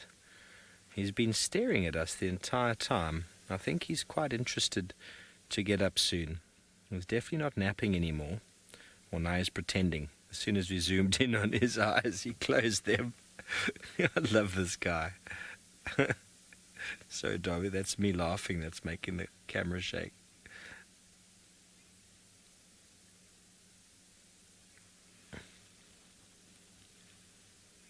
Hello, gremlins. Well, one thing you need to remember about leopards is they're very opportunistic. And they will hunt whenever. They'll hunt at any time of day. It's all about energy. It is quite cool this afternoon, so it actually doesn't cost him a lot of energy to move around. So he would have hunted that scrub hare if it made itself available to him, purely because they're opportunistic. They'll steal food, they'll chase animals, they'll hunt anything that materializes itself. I've seen a leopard hunt 3 times. Sorry, he moved. I've seen a leopard hunt 3 times in one day. Well, I didn't see the hunts, but we saw him kill a zebra in the morning.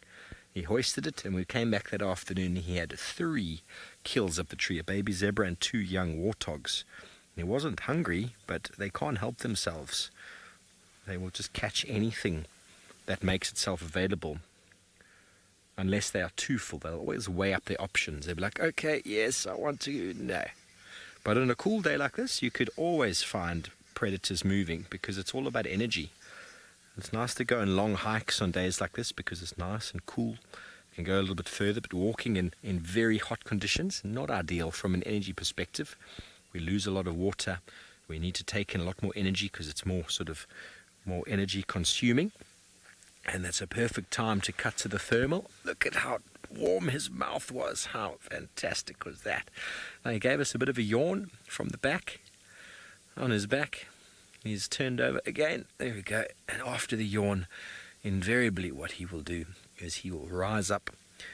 He hasn't been lying long enough to warrant a stretch, but he heard something in the drainage there. That could have been something that perked up his ears there, caused him to sit up. Cats are constantly interested and intrigued by things that are moving.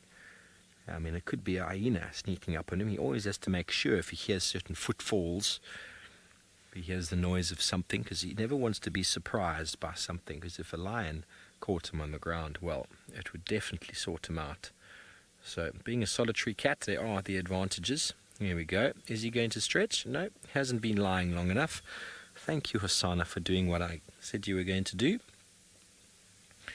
And now here he is walking past us again. Sorry about the pole. Now I think he's going to follow up on whatever it is he heard just down there in the depression. He's starting to smell again.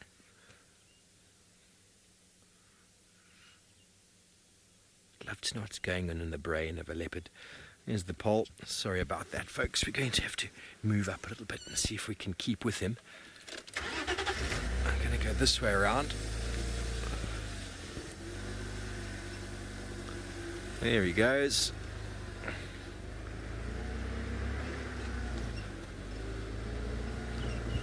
It's always very special spending time with these cats and watching them hunt. Obviously we want to be as you know, what's the word? We don't want to mess with his hunt at all. We want to allow him to do whatever it is that he's doing. So if we ever do spot or hear animals, we will switch off completely and allow it all to take place.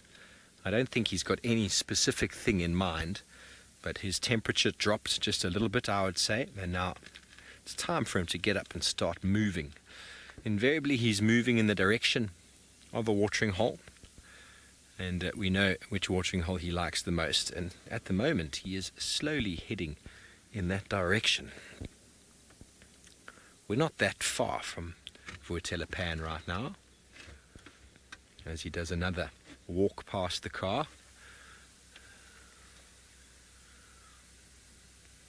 And again causes us to turn around, because that's just what he likes to do. Okay, we thought we were going that way, we're going to go that way. And he's turning again. Okay, well, we're going to see if we can keep up with him. He's picked up on something in the wind with his nose. We're not sure what. But while we keep up with him, let's go over to Sydney and see what he's doing.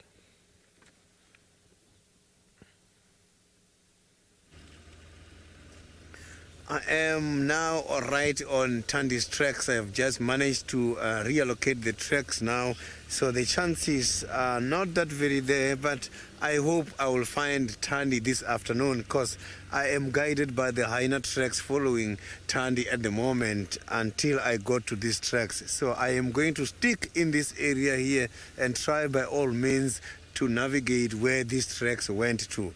I will be following them just now, and I will keep you posted on the developments here, because I can see here not long time ago they were here. They were right here. Can you see, Fek? It's just that it's not easy because of the Yes, because of the rain, it's not easy to see the tracks from the camera. I can see there as well. So, but I can see that they were just right here. So I will just now follow these tracks and see where these tracks are heading to. And the tracks are pretty fresh.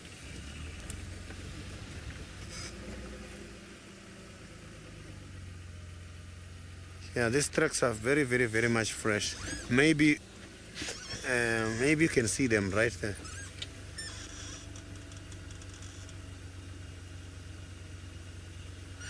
Angie, the animal stands, it stays around much longer because when it's raining like this, the rain again activates the smell. So this smell that is left behind on this dropping sand by the trees, it keeps coming back again every time. It stays much longer.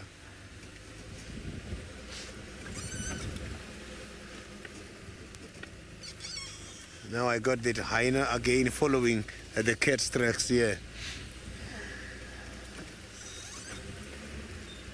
Yeah, so I can see here it's nice and clear. So I'm just gonna update as well. Herbert coming. I just want to check. Herbert is on trekking at the moment looking for Tandy. Herbert coming. So now the tracks are nice and clear. See.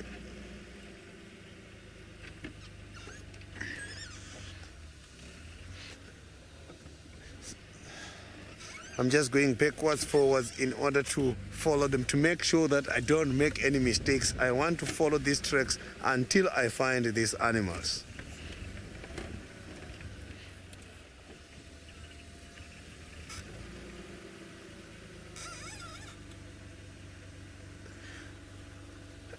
Safari Sally, the hyenas can follow both. They can see them, they can smell them, and they keep following. Mostly the hyenas are the ones that are leading me to the leopards because they always go behind them. But here I can see that these animals are in the same area and they've been here now when it's raining. The tracks, they look very much fresh for both the leopards and the hyenas. So now let's go to Hosanna while I'm still busy trying to track these animals. Well, thank you very much, Sydney. I hope you managed to find her. Sorry, I'm keeping very quiet and still. Dave was zoomed out quite a bit there. I didn't want anything to bump the camera. I find that I'm often to blame for the lens moving because of a little laugh or something, so sorry if my energy sounded a bit low there. Almost holding my breath as well. I don't know what he's spotted, but he's definitely got interest in something. Obviously the direction he's looking. He's listening. He's trying to see if it's moving. He probably saw something move. Now he's trying to see it again, because that is the strategy. I know I talk about it a lot, but that's the strategy of a lot of these animals, is to stand very still and have very slow, deliberate movements with camouflage. And if they're not moving, well, they don't get spotted. But the patience of the leopard, they learn to stand and stare at the spot that was moving and see if they can get it. So that's what he's doing. He's staring deeply into the drainage. I just need to talk on the radio quickly.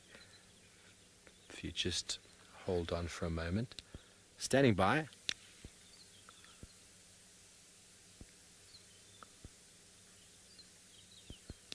Yeah, we're in the drainage now. I can't hear you at the moment, but we're between Ingwa Alley and Pangolin Track.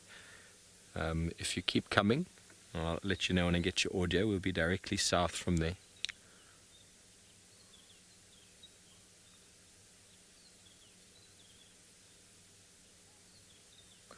Another vehicle wants to come in and join us, of course. This is a superstar, after all.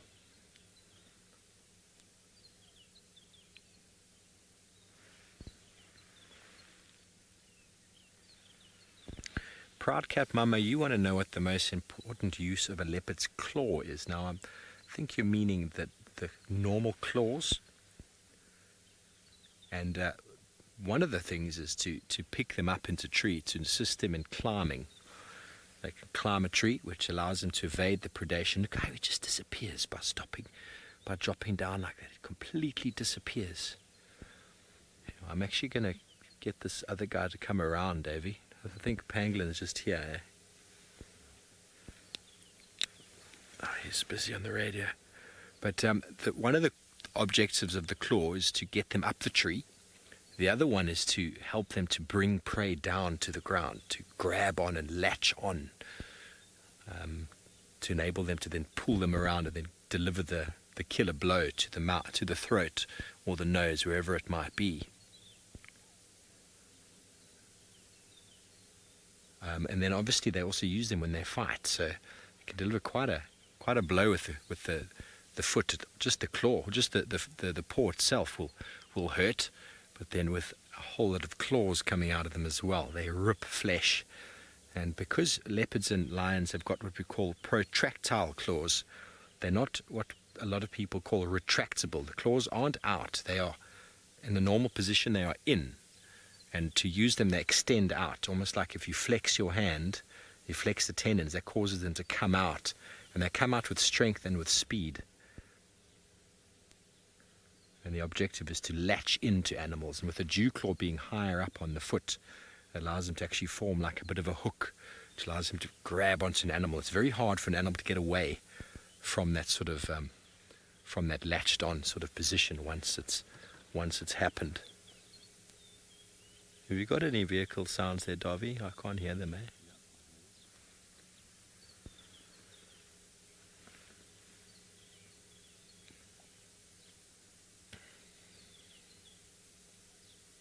Has he moved?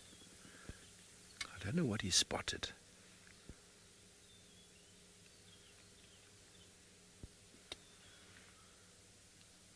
Can't see him anymore, eh? They got him, okay. He's slinking up ahead over there.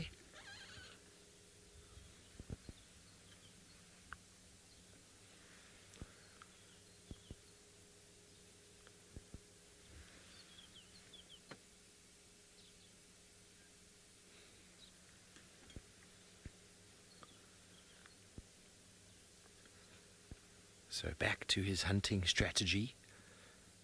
It's just all got to do with temperature. He needs to get up and move to keep warm. And by doing so, he might frighten things and then cause them to jump out. And then he can't help himself. His leopard instinct to catch things.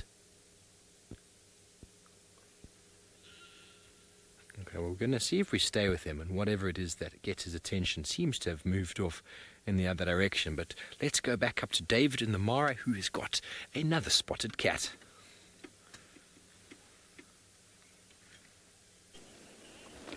Well, my cheetah hasn't woken up. I'm not worried. At one point, I'm sure she will, like what we saw earlier when she rose up, turned around, she stretched, she looked, she realized she's safe, and she went right back flat. If my friend of mine had not told me of this cheetah here, and we go back to where she is laying down at the moment, you'd completely never see her. And I'm sure James will show you what I'm talking about. If you just go where she's laying down on the right of that bush there, I can tell you, you will not be able, you could easily just come and drive over her, but of course definitely once you'd hear the car coming, should rise. That's exactly where she is. I'm not sure. I mean, cheetahs will hunt every 1-2 days at most. Either she had hunted before, but once she raises up, we're going to see her better.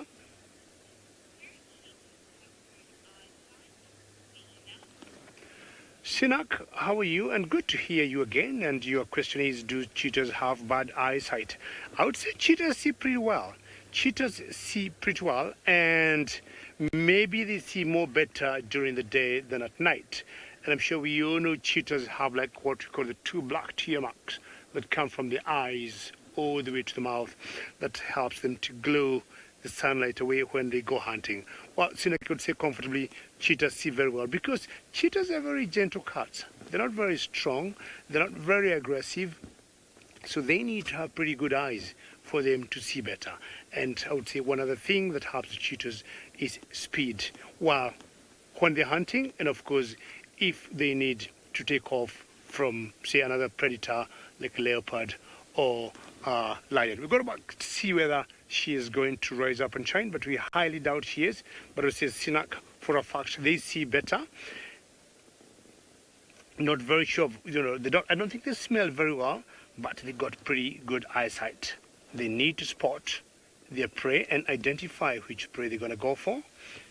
Where we are in the Mara Triangle, the number one prey they'd go for are the Thompson gazelles, and the number two would be either impalas or the grand gazelle. Cheetahs, always you see them in ones. They're always very solitary, like this one female we have here. But occasionally you might see two together. Of course, unless it's a mother and a cub. Cheetahs are very solitary cats. Exactly. Did she wake up? Shortcut, Mama, pretty good question. And you're asking, are cheetahs considered endangered? I would say yes. I haven't looked currently at the IUCN status, but the biggest challenge cheetahs now in Africa, I would say it is loss of habitat.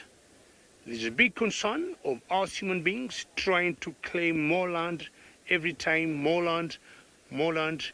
We are never satisfied, but mainly for agriculture. Where I come from in Kenya, around the Mara Triangle, we might have lost some maybe 5%, not sure how, of the land, because people want to do agriculture, and especially on the other side of the Mara River, where people might be able to tap water from the river and do a bit of irrigation. So the biggest concern for cheetahs, I would say, is loss of habitat. To me, I would say cheetahs are not thriving, I would say, for the moment. They are surviving. And I would say that could happen to the whole of Africa, and more so in Kenya, where I am. But again, hopefully we'll do or act or do a thing better, conserve them better, protect their land, and make sure we have enough habitat which should be able to support enough prey for them to keep feeding. Leopards, I think they're doing better than cheetahs. Don't you think so, Steve Bobo? Yes, well, see if you can spot him. There he is.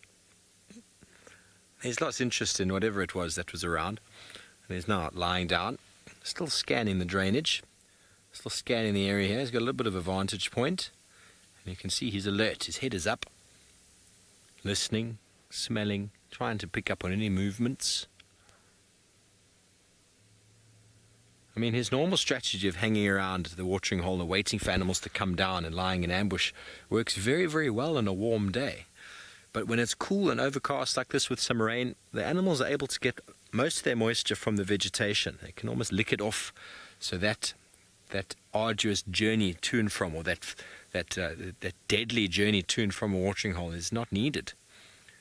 So he's going to need to go out of his way to try and catch something, but also by staying very secreted away there in the thickets, there's a good chance he might get something like a nyala or a deka moving through unawares.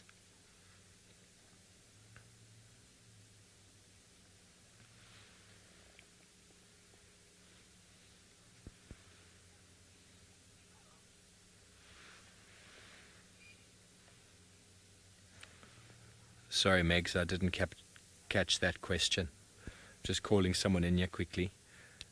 Yeah, Goodwill, keep coming north. You got me here. Thunder.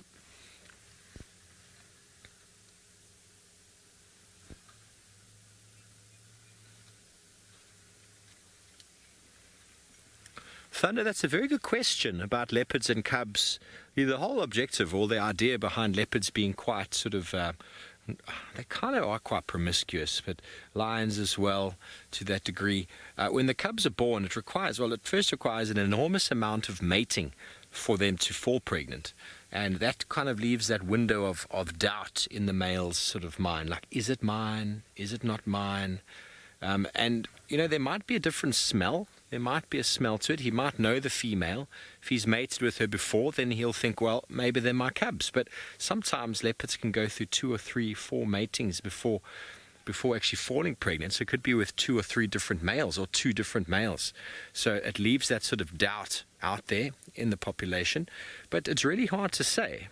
If he knows the female and she's well within his boundaries and never seems to leave, then most certainly, I suppose, they do kind of get that idea that the cubs are theirs. But it really is a hard one to understand, because some leopards invariably will kill their cubs and some won't, just like lions. And The lions who do kill cubs, as well as leopards, then invariably probably have more cubs than those who don't, and that sort of genetic trait will get passed on in the population.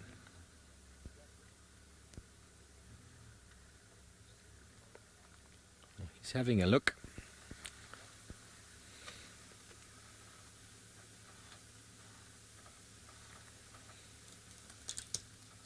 Okay. Trying to point out the leopard to these guys. They're not going to see it. Let's see if they can.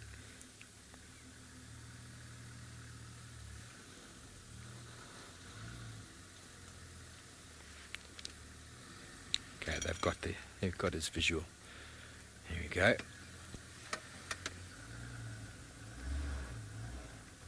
Okay, well, we're going to stay with the Sana. Hopefully he comes down more towards us in the drainage so we can get a better view. But in the meantime, looks like Sydney has found some more tracks.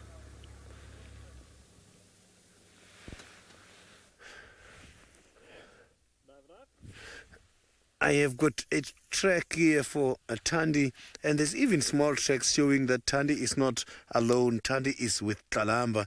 So these tracks are very much convincing that Thandi and Kalamba are definitely in the area here. And I am going to follow these tracks until we get to where we are assuming that maybe Thandi and Kalamba got a kill somewhere in this block. So now I will be heading down towards this block and try to investigate further and see if we can relocate these cats.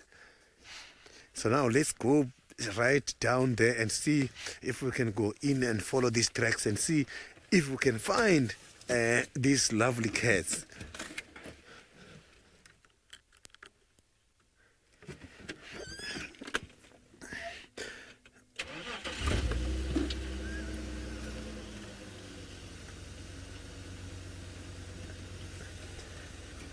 Jennifer, Kalamba will be pushed when he's about 18 to 22 months old.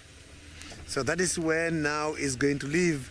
Almost 2 years is when they are starting to get kicked and they live their own life.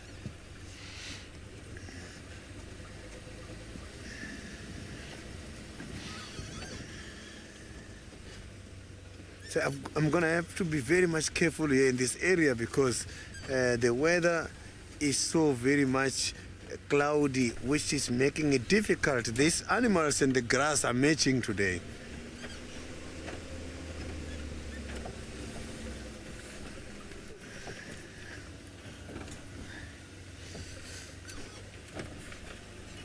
I just want to try and find a place where these tracks went to.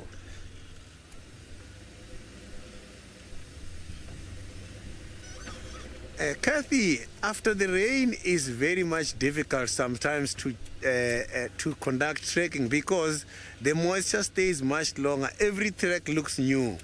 But also now the problem is it is raining as I'm trekking. So when it's raining while I'm trekking it's difficult because all the fresh tracks looks old.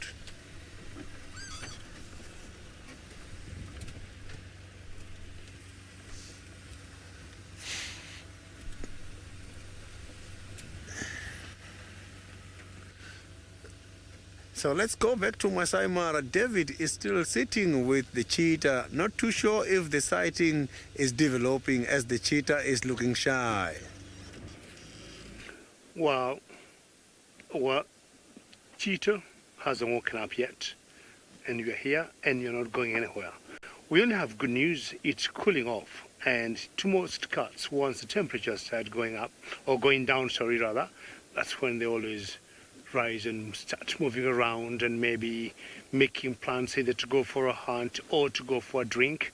They don't want to be in the same place, but also they need to be sure if they'll decide at the end of the day to spend the night here, they need to be 100% sure it's a very safe area. So they may come up, as you have seen cheetahs frequently doing, come to Termite Mound or climb on some high ground or some big rock and look around and see, could there be a possibility, for example, of lions around?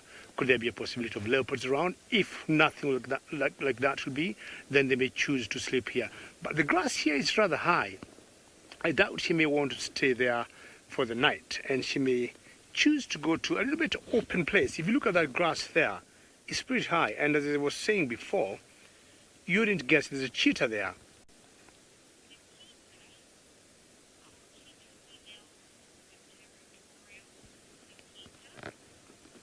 Nikita, how are you? And that's a lovely question.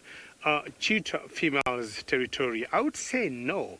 Cheetah, I would say females, they'll always be moving around, and once they're in estrus, they will, join up with males and of course mate, and after about 3 months or so, they'll be having a litter, 3, 4, 5, 6 cubs. But what we have seen occasionally is like Nikita, males having territories, but not territories when I'm talking, for example, like lions or leopards, because we'll always have an idea from this point to that point, or from this hill to that river, to that marsh, to that tree. There's a pride of lions that stays around here. Leopards will be the same case. We might know from, in a particular area, there's a particular leopard that we see staying there. So for male cheetahs, what they'll do, Nikita, they may choose to stay or be territorial, say in quotes, just for food, not because of that territory, but if that area they are in has enough to support them in terms of food. For example, the cheetahs in the Mara, enough Thompson gazelles, enough grand gazelles, enough impalas, they'll tend to stick around there. So they become territorial, not for anything, but for food. And we have seen also once in a while male cheetahs going for each other, not for mating rights, but because of food. But I think the best way I would be able to explain that. But cheetah females, they're here, they're mating this one male. They'll be next time after they have a litter. We are not sure it's this one or the other one that lost a litter or a couple of cubs. They'll be, mating with another male. And what will happen is cheetahs, the females, will need Nikita to move from one male to another. And that also helps them to avoid inbreeding, so that they don't keep mating with the same male and having cubs, and then those cubs mating with their brothers and sisters and mating again. Because once they get to the age of about 18 months or to 2 years, we have seen cheetahs and cubs going separate ways. So, again, as I said, cheetah females, I will not say they're very territorial. She is not waking up, and James is trying to zoom in there every minute to see whether you can might even see the tail flicking up, but nothing. But Nikita, don't worry, don't go away. We are still waiting here, and just like how our cheetah is having nap here, another spotted cat in South Africa is still doing the same. Yes, well, it seems as if the cats are napping this afternoon. Osana may be just out of energy consumption. Cheetahs, well, they need to take their rest whenever they can get it. They're constantly being chased in the Maasai Mara. They are the weakest of the large carnivores. And as David says, it's important for them to know what's around. There's always something sneaking up on them. Hyena, leopard and lion, always a big problem for cheetah.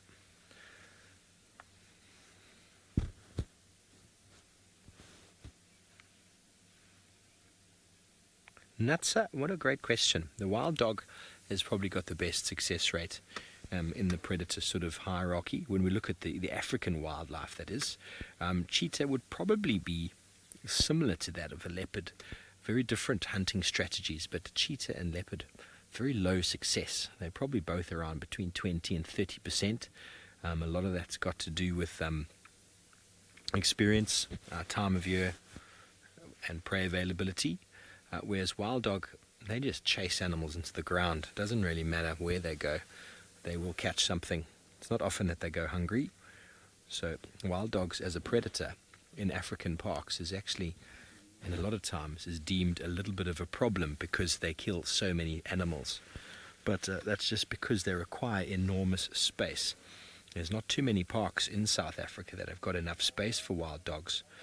And that's why it stems the need to drop fences and to increase the surface area of parks to allow dogs to move freely as they come and go. They don't necessarily have a territory, more so a very large home range revolving around a den site that they might have. And they can run for days almost looking for prey, which they invariably outmaneuver and bring to the ground, outpacing and basically eating it alive. I've never seen it happen in the wild. I've seen lots of videos and lots of pictures, but I've yet to actually keep up with wild dogs in the chase. We did a couple of weeks back, and we followed them all the way down to Cheetah and then lost them.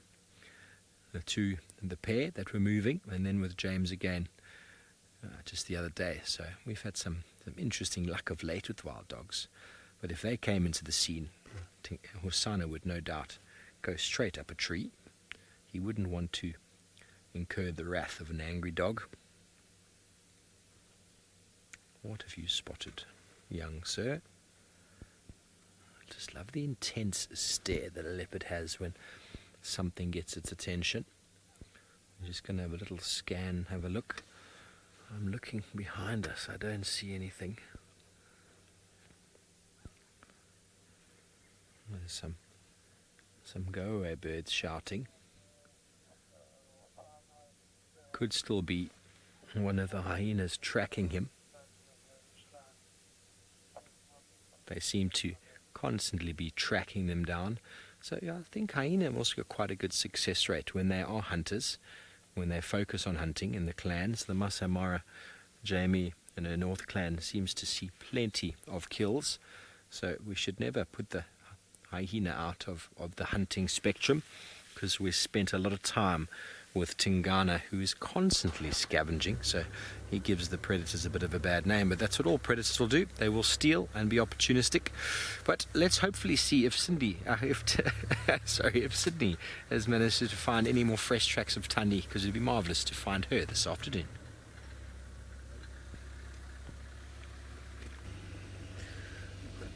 Tandi just got disappeared in the block right in front of me, and the tracks are just going in and out. They're just all over the place, which is making it very difficult for me to navigate. But I am still going to hang in the very same area and see if maybe Tandi and Kalamba are going to come out from this block. These tracks, I followed them all the way down from Buffalo's Dam. They went there for some water earlier on, so now they are on their way back. Maybe they've got a kill hiding somewhere in these bushes.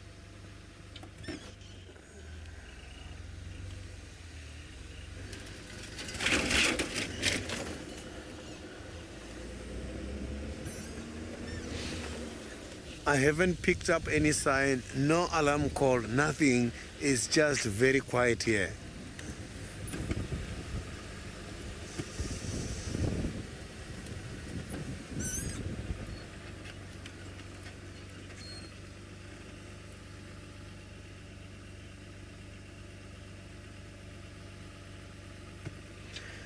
Safari Sally, the leopards, yes, are some of the animals which are associated with king and chiefs. They believe that a leopard is a symbol of strength.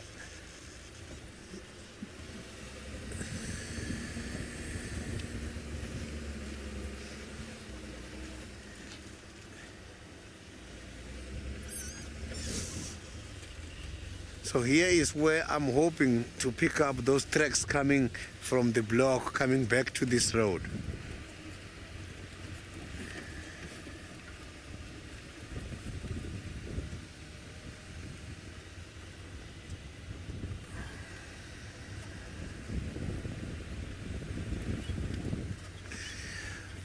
I can't wait to find these animals this afternoon. I haven't seen Tandi and Kalamba for a couple of days now. They have been hiding. It would be very great if I find them.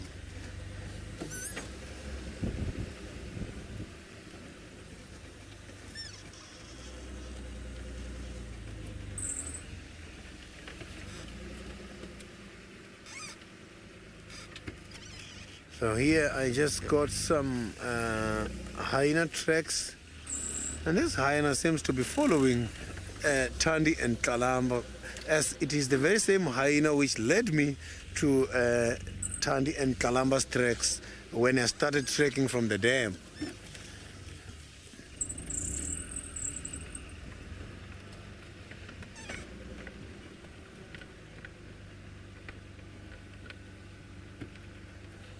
Polecat mama, the leopards, I'm not too sure what distance they can travel every day But they don't travel that much. Only the territorial males is the ones that travels a lot because they must have to go back and patrol their territories.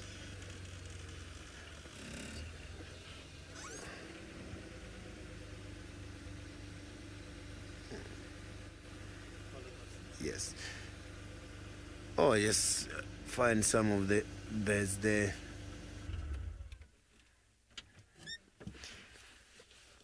Quite a lovely bird. I can't see the front part very nicely, but it looks like is the Marshall eagle.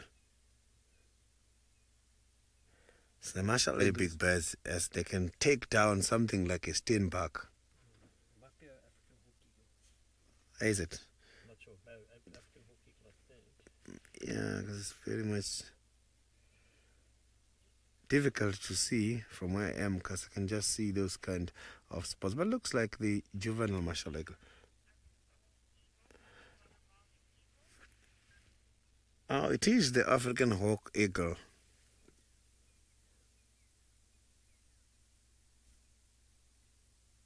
It's trying to listen to some of the pole-spotted owl calling from the western side.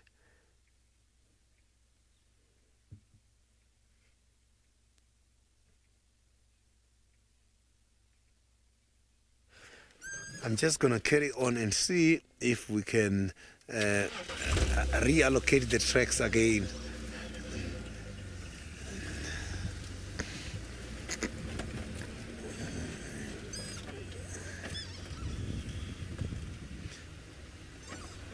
So let's go back to the cheetah sighting in Maasai Mara, where David is looking for a chance for the cheetah to wake up. Well, the cheetah hasn't woken up. But one thing I know for a fact, she will. At one point, she will. And from the village I come from, we have, or I remember a long time ago when we would walk, us young boys in the village would meet with cheetahs at night. And if I try to remember those days or those years and now, what I used to see, they were fully grown or they were adult cheetahs and not youngsters. Now I know when we say cheetahs will either form a coalition, and I'm talking of cheetahs having 2 or 3 or 4 or even sometimes 5 brothers together.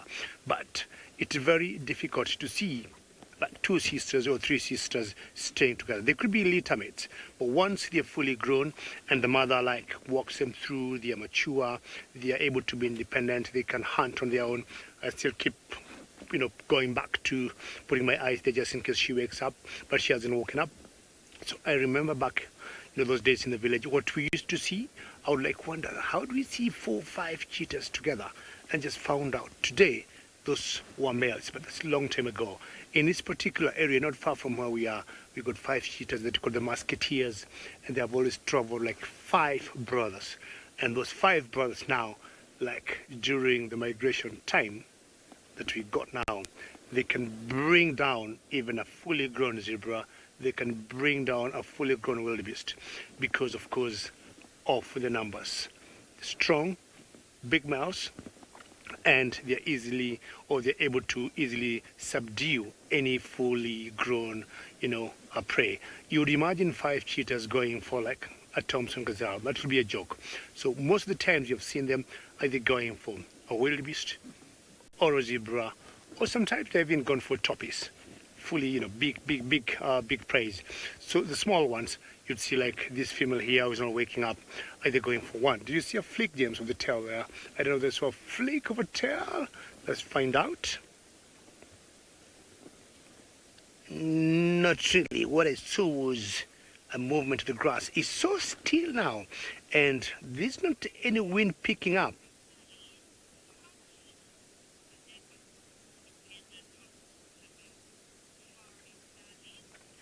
So, Ferruccio, you're asking, are cheetahs or leopards more dependent on water? From my experience, I have seen either of them, once they make a kill and they have eaten and they're full, chances are they'll go for a drink. But if I would compare one-on-one, I have seen leopards drinking more water than cheetahs. Try to think the reason why. Maybe, Safari, just to guess, I would say leopards might have a kill and drag it somewhere on top of a tree and eat it 2, 3, 4 days. We have found out cheetahs, once they make the kill, they'll eat it fresh, and rarely do they go to the same kill 2 times, even in a day. One sitting, they're full, they're gone. So I'm trying to imagine whatever kill it is, be it a Tommy, be it a Grand Gazelle, have lots of moisture in it or have lots of water in it, and that as much as they get the protein, also they get enough to drink per se. So chances are, I would say I've seen leopards drinking more than cheetahs, because if a leopard will keep the same kill 2, 3, 4 days, it dries out, becomes something like biltong, so it will need to go and drink frequently. But a cheetah will eat the kill being fresh, and that also will take care of the needs for drinking the water. I'm trying to imagine even how I can whisper to this cheetah to wake up. Cheetah, cheetah, we have been here, we have been waiting. Cheetah, wake up. I would want you to wake up before Hosanna. Hosanna, can you hear me all the way from Kenya?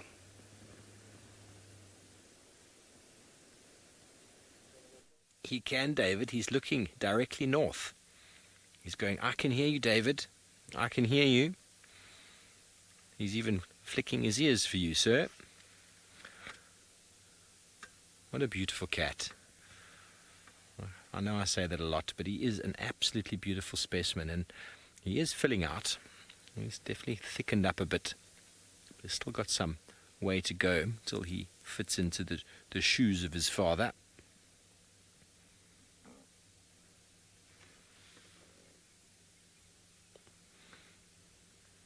Ravinder, that's a great question. I don't know. I really don't know at what age a leopard starts sawing, but the sawing comes with sort of the need to be territorial, and once his testosterone levels reach a certain point and he's claiming a territory, then about then, I suppose. But there's another Franklin that's just wandering down just in front of him there. There's the second one, the bravest birds I've ever seen. He is not showing any interest. I find it incredible. That's the second one that just moseyed straight past him again. And there's a third one coming. Come on, Hosanna, show us what you can do. But once he starts claiming territory and becoming territorial, then he most certainly will start sawing. But when you start sawing, you give away your immediate presence. So if he starts sawing, it's a direct challenge to any male leopard in the area. And if he's not big enough and strong enough to defend himself, well, the big male leopard will come tearing in to be like, who is this calling? Who is this making a noise in my territory? And that will be quite a showdown. But so it's kind of like shouting, or what's the right word? A certain display that only a mature animal will do, because by doing it you're indicating readiness to fight, readiness to compete, and I don't think he's quite there yet. The longer he can sort of stay within this territory of his father's, stay under the radar, the better for him. The bigger and stronger he'll get. But as soon as he starts showing that behavior, I've no doubt Tingana will tell him to leave.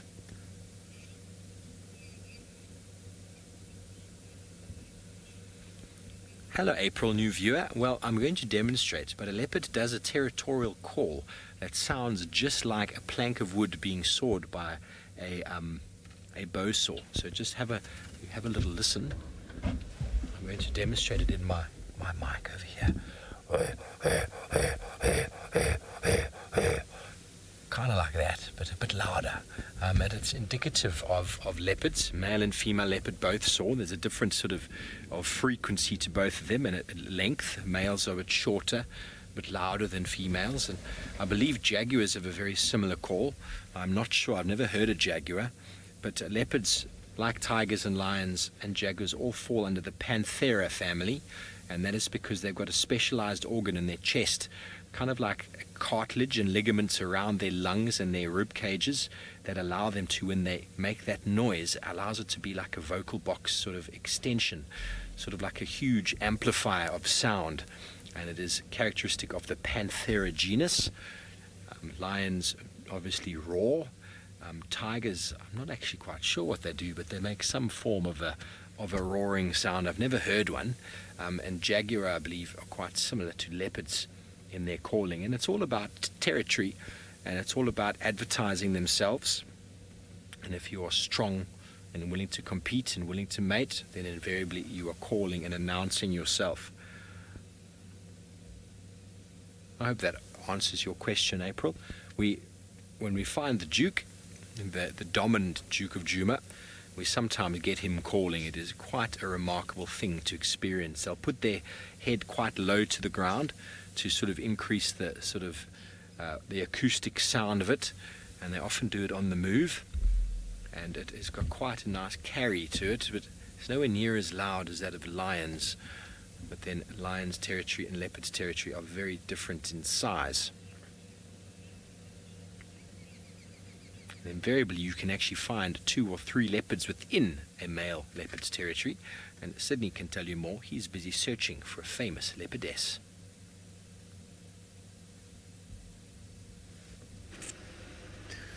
I have just entered the Mulawati drainage, which is the dry riverbed now. I am going to check around here because this is the area where the tracks I saw was heading to.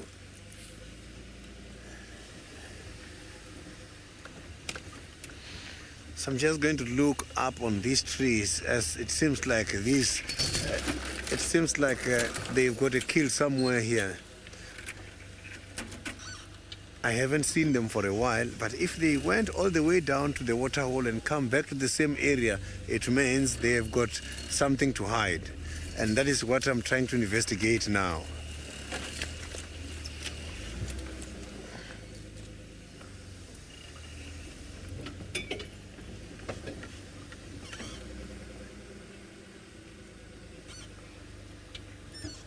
Nikita, the leopards, they go for a certain training in order to learn how to hunt when they are about 18 months.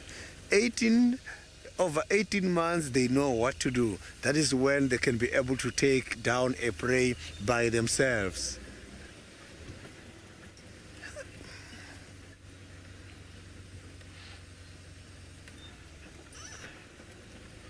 Maybe I will be lucky and see them somewhere here.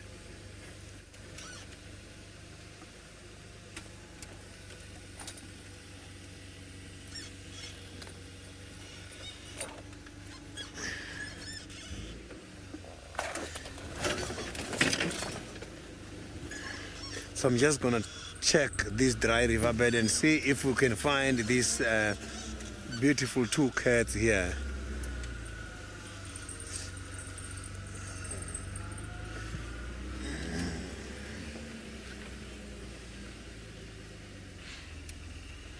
David is still waiting for the cheetah to wake up. It's very much patience on the other side. So let's see, maybe the cheetah is going to surprise him and start showing up. I feel a bit frustrated just to show you nothing but grass and grass. I don't know what James can do. Big James, you're so big, James, and we can see something different from grass. This grass is too much. If I would be able to blow this grass with my mouth and open up that area there, would be definitely happy to see the mama cheetah laying down there. Either, sorry about the noise from that car, they've been waiting like us here, they've been frustrated, they're going, and for me, I'm sure from since I was this big, I never say never, and we just saw a little tweak of the head there, just moved a little bit there. James, did you see that? But either when the engine started, she also put her head up.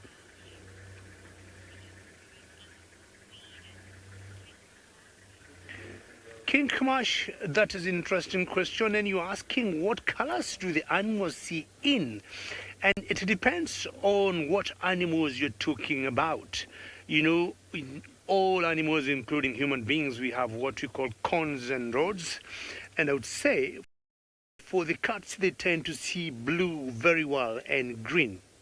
I'm thinking. And they may not see red very well.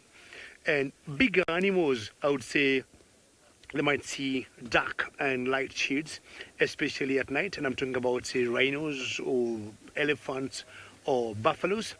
and those would be the colors they would say. But it's a big spectrum of what the animals you can say 100%. They can identify a particular color. I've always been told a story in my village where we had ladies going to get some firewood in a particular bush not far from home. And there used to be one old rock buffalo. You know, buffaloes, when they get old, especially the males, they tend to be shown the door by the females. And they remain on their own. And occasionally they get very grumpy. And the story was, there's one rock buffalo that did not like a particular woman. I don't know how true that was. And anytime it would see these ladies going to fetch firewood, it would chase them, and this buffalo would concentrate on this particular one woman. Not sure because of her face or the clothes she used to wear. So a friend of mine asked the same story and asked, how could that be? And this version he gave me is that one lady wore a particular color of a dress. And there's a day when this buffalo chased all the women dropped their loads of firewood, they scattered in different directions, but this buffalo concentrated on that one particular woman. So I would say maybe they would see color, or there's something that particular buffalo would smell in that lady that he did not like. Now, Cheetah, I'm giving you another 5 minutes. I'm requesting you to wake up. James, tell me, what can we do for this Cheetah to rise and shine? James, please stop laughing. I asked you a question. I'd be happy if you could give me a good answer. Well, James tells me to be patient, and let's find out whether Hosanna is sympathetic with us.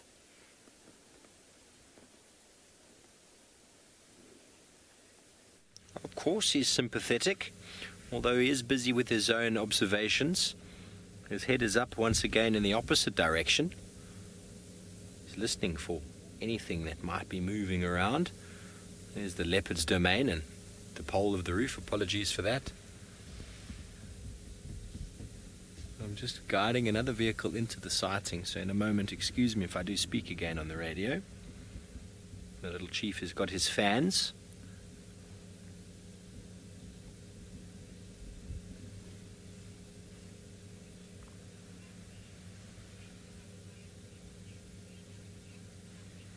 Kathy, I mean, in my experience, I'm thinking the Sabi Sands has got one of the highest densities, or the Kruger National Park, the Lowveld.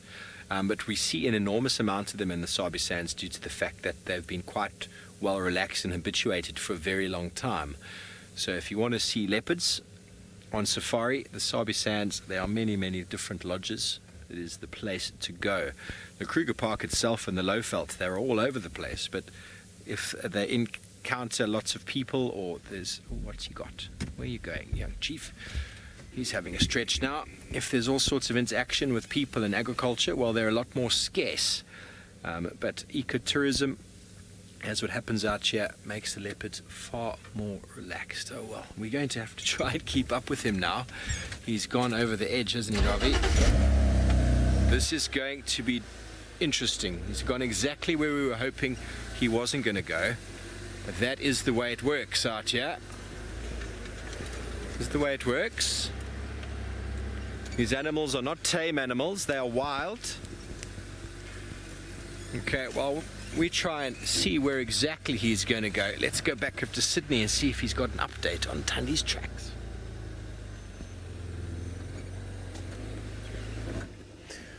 I am still following on tracks, and now I've just gone out of the Mulwati dry riverbed, going further west of the game reserve to see if I can link the tracks I saw earlier on with the area where these animals are hiding at the moment.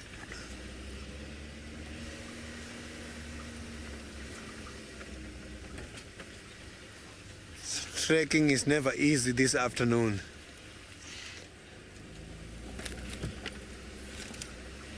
So the rain disturbed all my plans. So now I'm just looking up in these trees to see if they're hiding something there.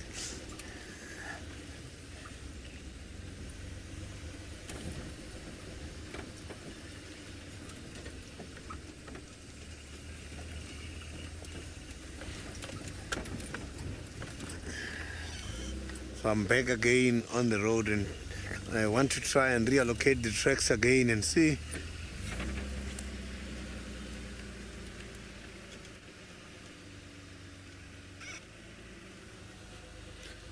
Ninamu, the leopards are so very much secretive because those animals, they like to catch something and hide it up by the trees to avoid competition.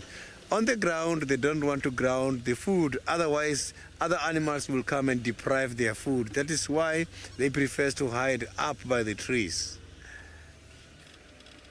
So I can see here the hyena just went down much more this side, and this hyena is the one following the tracks of these cats. So I just want to try and check if maybe this hyena is going to lead me to where they are, somewhere this side.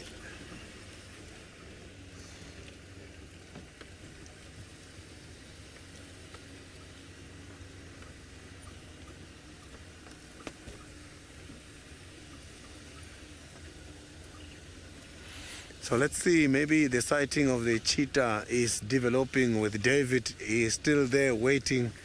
Maybe he's got a better visual by now.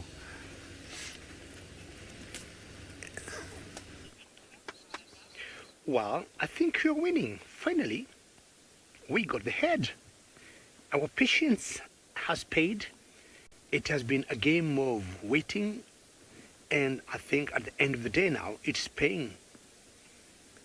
As I said earlier, temperature's going down will mean the cheetah coming up. Now that's the head. You can see the eyes. Hello, beautiful turn. Well done, James. Don't face the other way. Face us. Please face this direction. We've been waiting for so long for you. And Megan in the final control is equally excited like me. But the cheetah says, well, I need another few seconds of having a nap. But you can see her breathing there. If you look carefully on your screen, you can see her belly going up and down, up and down. The lighter part there, or the spots you see, that's the belly, and that's the hind quarters. You can see the tail flicking. Well done, James. And I was talking to a friend of mine by the name of Brent, and we thought we'd be able to identify, as we were saying with James Henry, whether this is the mother or the daughter, Narutoi or Kakenya. And one of the identity, marks we'd use, it's the very end of the tail. Cheetahs will have particular spots, as much as the tip might be white, but the particular either rings or dots they might have on them. And I think she is coming up again, James, maybe? Just see, yes, you can see the head if you look carefully, and you can see the ears flicking there. And sometimes also, if you look on the ears, you can see they have particular ear tears, and they get either torn. That also helps to identify the cheetahs. Occasionally, if it's the males, you might see them particular scars on their faces, if they have had a bit of conflict here and there. But the tail makes a very good identity, and there's a particular pattern that you'd see if you look at them carefully. But also the face, some of the experts have been able to tell, unlike leopards that have what you call the spot patterns that you use to tell on the chins. Very good. That is pretty good. Megan says she's happy to see what you have seen. We have been here for quite some time, and we are not leaving because I'm so convinced she'll rise up. So I was talking about leopards have been, easily identified, like in South Africa, in Juma, Hosanna, Tingana, Tandi, name them by their spot patterns right there. But cheetah is rather difficult to do that. So the pattern on the tail or at the very end of the tip of the tail helps a lot. But the particular ones, if you look on the ears of the cheetahs, you might get they have a particular tear, either on the left ear or the right ear, or two tears on the ears, and that might help a lot. Once in a while, you might see a scar either below the eye or above the head, and that might tell. Or just like the lions we were watching before, we saw one that was limping, that we call the limpy. So if you'd see a cheetah maybe that has a permanent limp that doesn't heal, also that might help to identify them. Fantastic. We'll still keep waiting here, and Hosanna might be a little active than our cheetah here. Yes, well, he is indeed. He's up. He's been moving very slowly through the through the thickets here. We've done very well to get around and catch up with him. I think he's moving more in smell now than anything.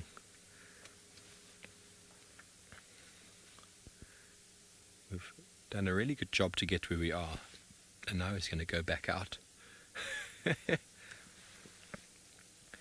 So something we see Shadulu and Tandi do a lot.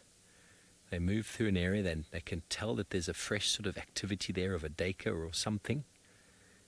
You can see him poising his body. Maybe he even saw one. He flushed one.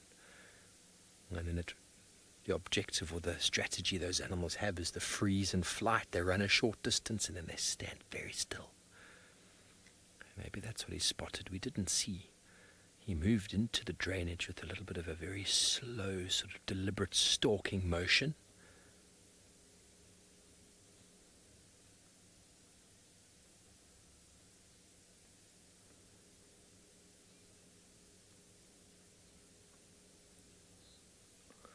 Hello, Ron. How high can a leopard leap? Well,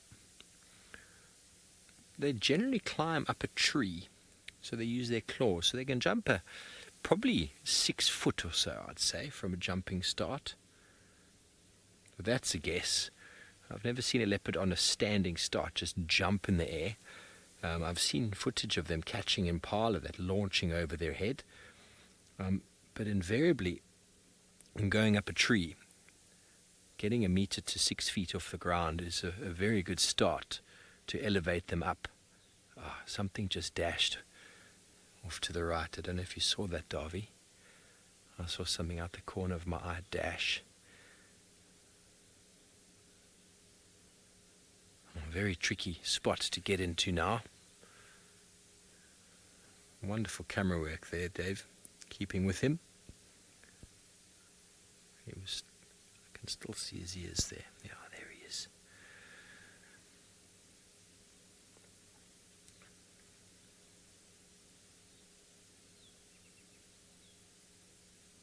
His behavior's changed. Whatever it is that he saw has run off, it seems. And the birds, there's some starlings shouting at him now. His cover's been given away.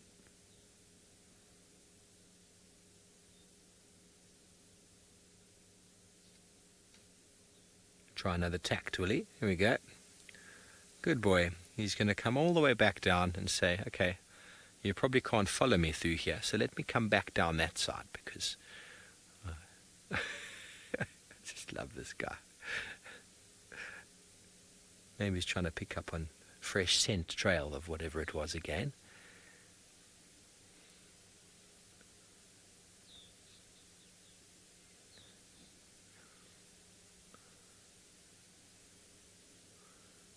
All the way back.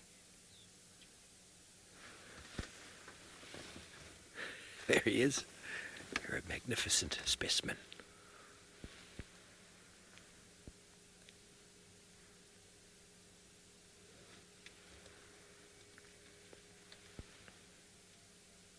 Sniffing around.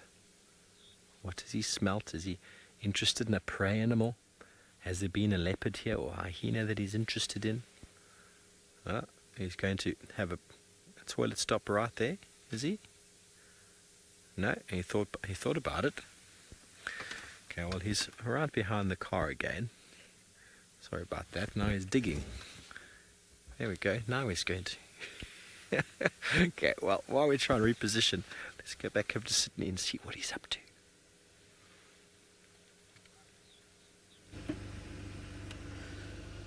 It is still very quiet at the moment here where I am. I have been trying to also listen to the bush just to hear if there is any sign of an alarm call, but it is very much quiet.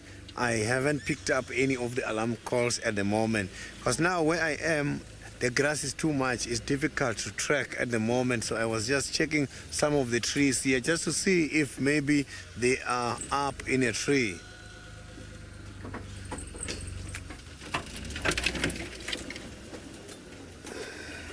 So I'm just gonna go back to the main road now and see if we can be lucky and find something.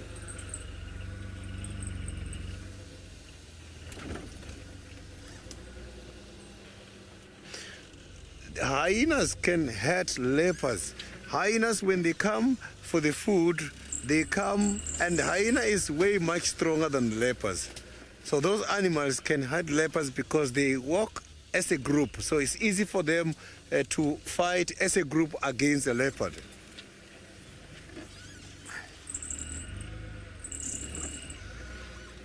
And the leopards, they give up very easily when it comes to the hyenas. But not only the leopards, all these kind of predators, when hyena comes, they give up.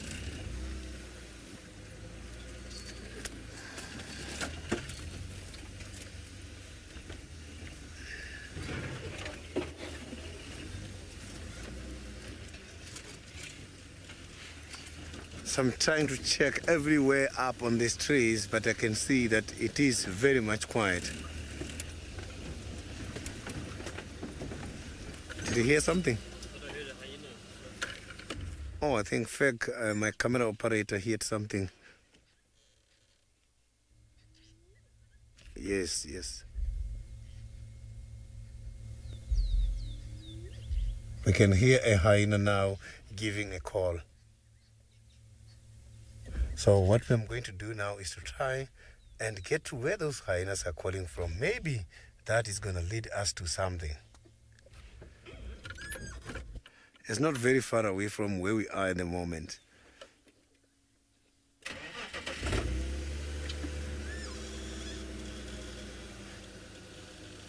So let's see, David still has got the cheetah. Maybe the cheetah is now becoming active as he has been lying down for long. Any calls for hyenas now could be in anything. And where we are now, we are picking from a distance some calls or grunts from the wildebeest. And sorry about that engine noise there. But we can hear wildebeest from a distance going, What just spoke to you? Just turning around and rolling over. We want you to stand up. We've been here for so long, and this is the beauty of what we do. You wouldn't use the word frustration for being in the bush for this long, but it pays to wait and to read the behavior of these animals. I still believe it takes so many years for us to understand how these animals behave, what they think, because they've been here for quite some time, and she's still not worried or wanting to do anything. Boom.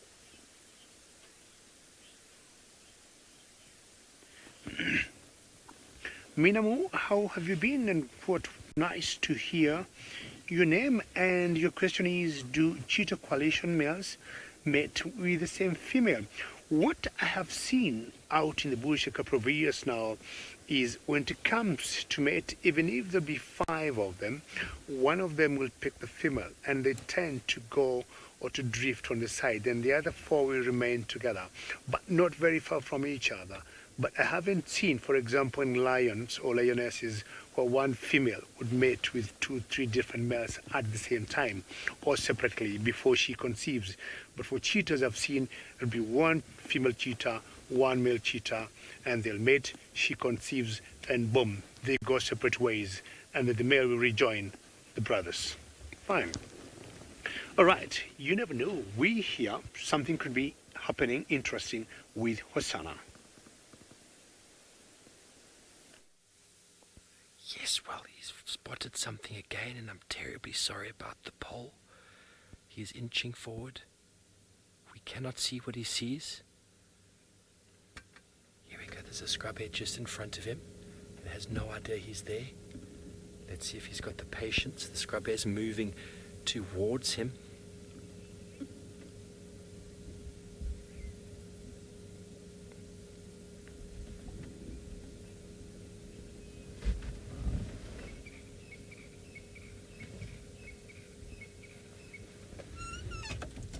Well, the scrub hare spotted him.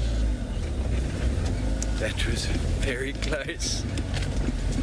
Good afternoon, everybody. How are we all doing? Welcome to Juma in the Sabi Sands. We are currently with a young male leopard of 2.5 years old. Sorry about the scratches there.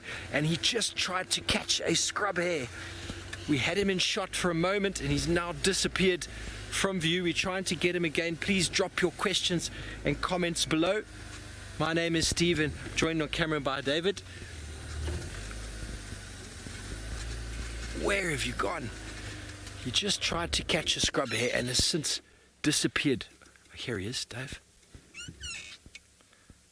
To the right, there we go. Okay, so he's probably still looking for something. The scrub hare, once it's been spotted and runs away, will run off and find a nice sort of hidey space. Here he's coming out on the right. He's still busy sniffing, trying to catch himself something. I don't think he's seen anything though, but he knows by walking along this little sort of thicket drainage depression that there's a good chance of there being small antelope like duiker, small francolin-like, sort of grouse-like birds, as well as scrub hares.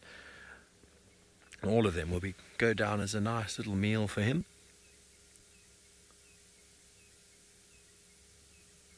Let's see if we can get around to the front. Hello everybody, welcome. I hope you're having a beautiful afternoon. We've been with him for some time. Let's see if we can catch up with him again. He's being very accommodating this afternoon. Well, it was an interesting couple of minutes. We thought he was going to catch that scrub hare, but if you'd like to watch more of the action, we are still live. Watch us for another 30 minutes or so. So jump on board and Google Safari Live. You can catch us there. From our side, thank you for joining.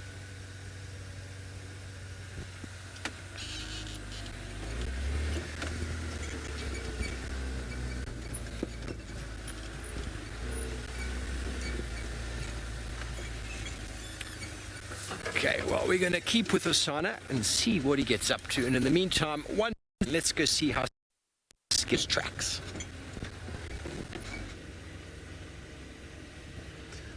I am now following the call from the hyena just to see if maybe that was just a normal call for the hyena or is a call looking for a backup because they have managed to reallocate Tandy and Hosanna with a kill somewhere. So I just want to try and see why that hyena was calling and what the hyena is up to.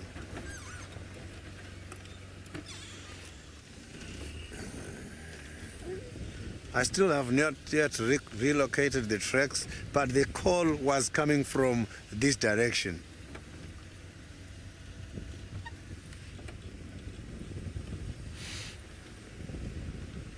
He's not calling anymore, so I'm just going to switch off my vehicle just to listen again. Maybe we might hear him calling again.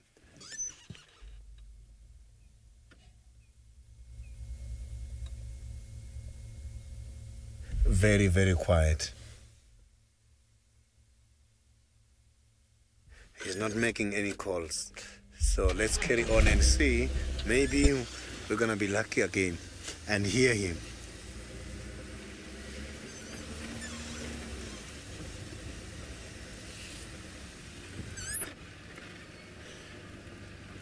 There's been quite a lot of small animals activities. I can see a lot of tracks here for the impalas running around.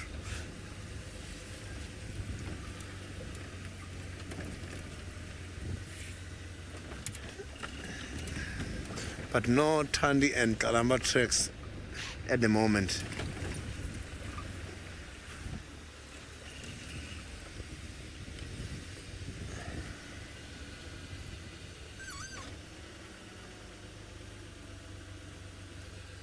I'm just trying to check everywhere. Is that a branch on top of the tree, Fek? Yeah, this a shape we don't understand. We just want to verify, just to check if... Oh, it's a branch. I thought it was a leopard. Looks like a leopard from here where I am.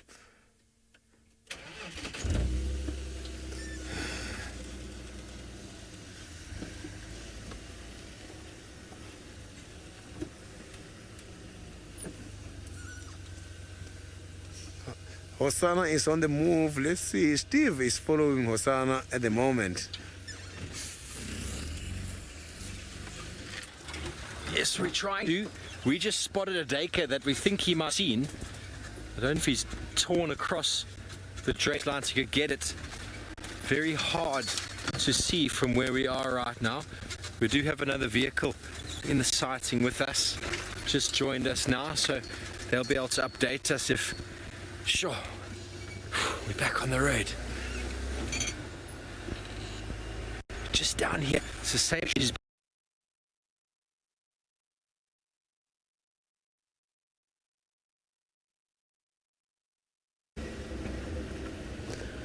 I am now heading towards that area. I will be heading towards the Twinsdam Road and see if maybe there's other interesting animals I can find now on my way back to that side.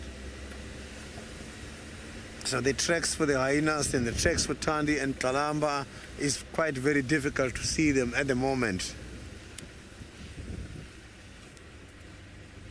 So the cheetah maybe is showing some activities now. Let's go to David in Maasai Mara and see the cheetah on his side.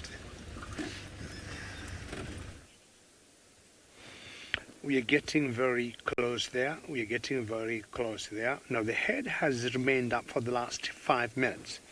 To me, that's a good sign, but you can still tell this cat is very sleepy. She either got her eyes open for 30 seconds, closed for 45 seconds, but it's a good sign now. She got her head up. Beautiful look. Hi there. So you can see the black tear marks I was talking about earlier. So if you look, her eyes, or the 2 black lines from her eyes all the way to the mouth. Don't go down, please. What language do you understand, Madam Cheetah, today?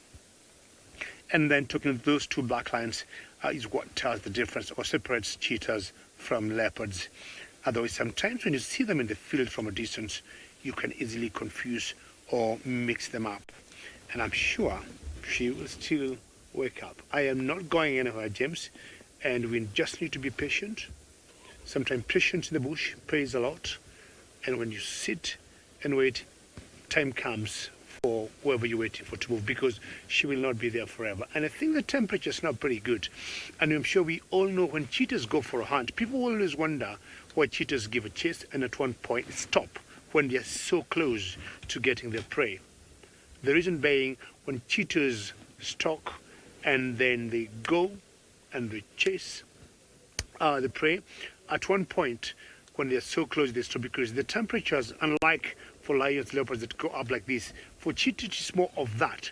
So if the temperatures get so high in their bodies and they feel they're not very comfortable, the only thing they have to do is just to stop and try another day. Sometimes you watch them hunting and they get so close, they're only like, excuse me, 3, 4, 5 meters away from the prey, and they decide to stop. You're like, it was so close. Well, depending on how you're looking at the scenario, depending on who you're cheering, the prey or the predator, but the reason they will stop, she has no reason to wake up. James, do you think if you pan to the right a little bit, there's a possibility of us seeing her there? Keep going, keep going. Somewhere around there. Not very clear. Not very clear. Not even the spots was seen before. I think she has gone even more flat down. And I don't think I'm getting frustrated. I'm here to stay.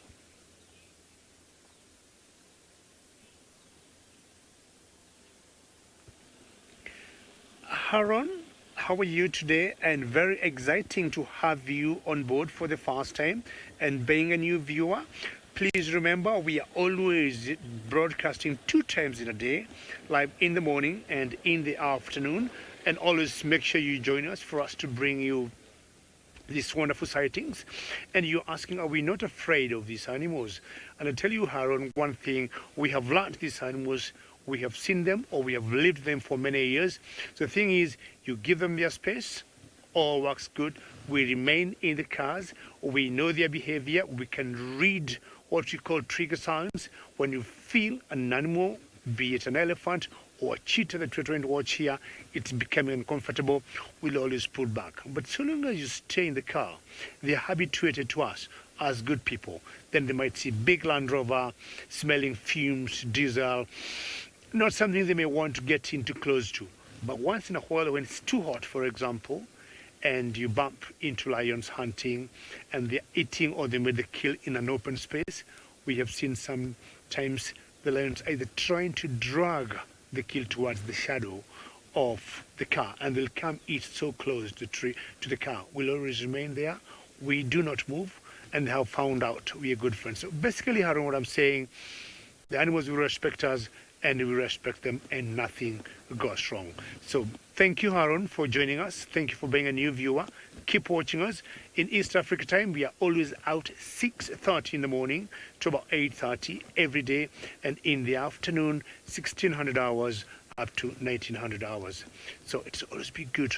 Come and join us. We always show live good stuff like this, both from the Maasai Mara Triangle in Kenya, and also from the Juma Private Game Reserve in South Africa. Let's find out if this cheetah is going to wake up and maybe wave at you, Harun, being a new viewer. And Sydney is not giving up. As much as I am going to stay or stick with this cheetah as long as it takes, Sydney is still having hopes of seeing a spotted cat at one point.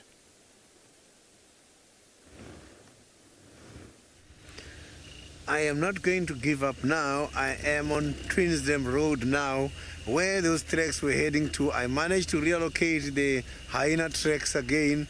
Maybe it's the hyena which was giving a call earlier on. I'm trying to follow and see where these tracks are heading to. Maybe they're going to lead us to a fantastic sighting.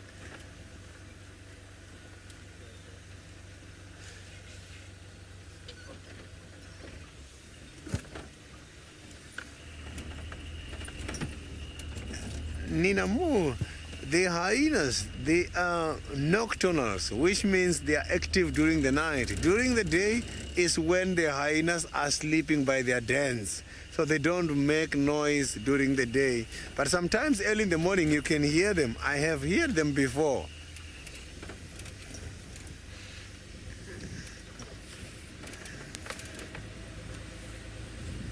So they make a very lovely call. Specifically, the spotted hyenas, the laughing hyenas.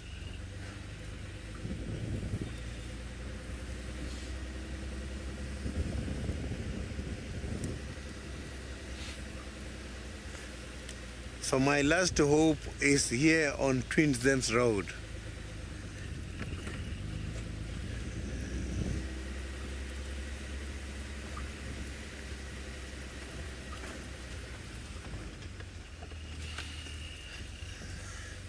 Tandy is not that very shy, but Kalamba is very much shy. I have seen Kalamba on several occasions hiding away from me.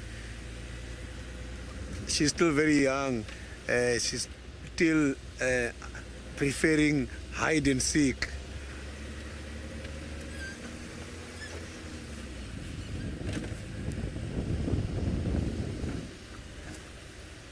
So now let's see, Steve is still having Hosanna. Not too sure if Hosanna is mobiling or stationary.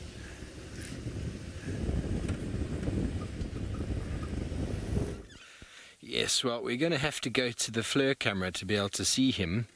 He has walked past us and is now walking towards the Umawati drainage. You can, he's just behind one log. I'm on a bit of a slope. Let me just go back. There he is. And you just see him there. He's lying down again. Not the best sighting, but there is a big tree in the way. He had one more little stalk towards the duiker that we had moments before, but it seems like the duiker's elusive nature has lost Osana's attention, but he is not done. He is still moving. This is an area I assisted Tristan in following him one day, but we had the drone above with the thermal image. We were able to help him guide. So now if you look with the normal camera, you'll see he is completely invisible somewhere there. It is the way it works. He has been so accommodating today. So accommodating. We're going to probably have to try and come around into the river itself to see if we can get him direction he's going to come through here. Near impossible. Should we try that, Darby? Okay, up the hill we go.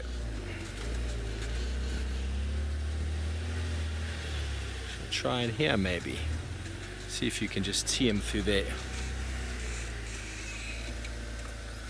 Do a little bit of a scan.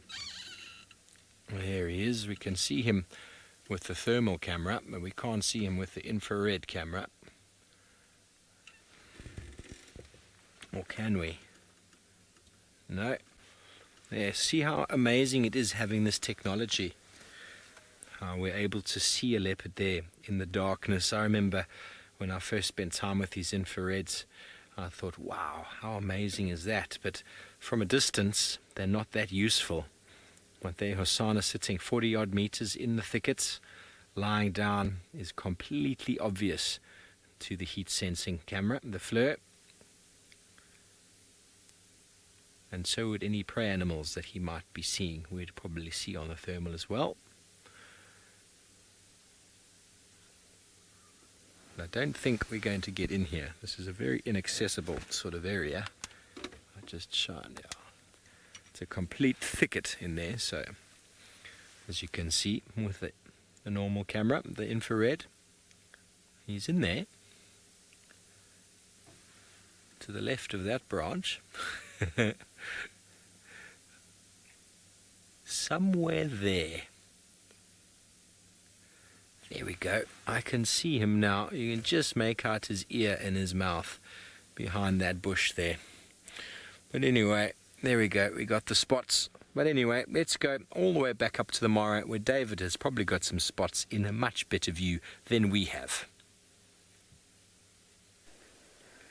Well, better visuals than Hosanna, I would guess. And I remember earlier I had asked the boys, Sydney and Steve Ovo will be doing a competition today on our sightings. I don't know how that is going, Megan, but at least you got a better visual now of this cheetah than before. And you can see the belly there. You can see her breathing slowly, going up and down. I wouldn't call that panting. I would just call that normal breathing.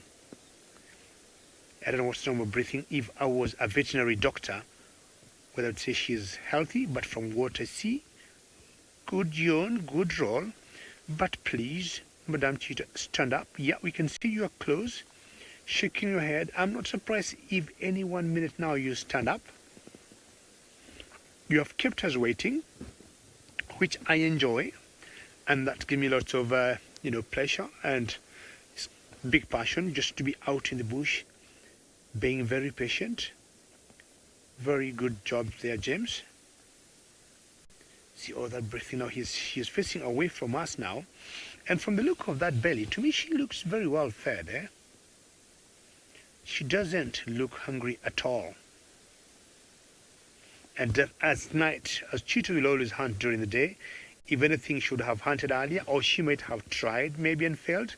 But from what I can tell, either yesterday or early this morning, she had some kill. Breathing, blending very well in the grass. Maybe she'll decide to spend the night here. I'm just worried because of the tall grass.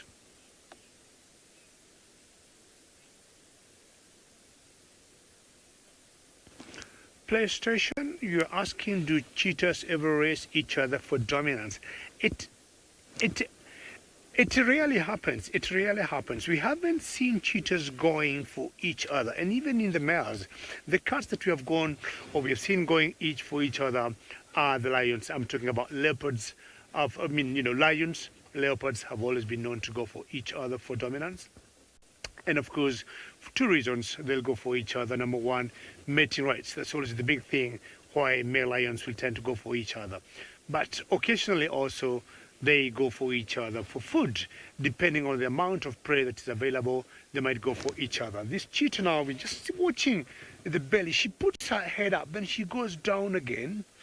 Oh, I just wish you'd just rise up. For us today, we have been very patient, but at least this is a better visual than what we had before. So cheetahs in general would say they rarely go for each other.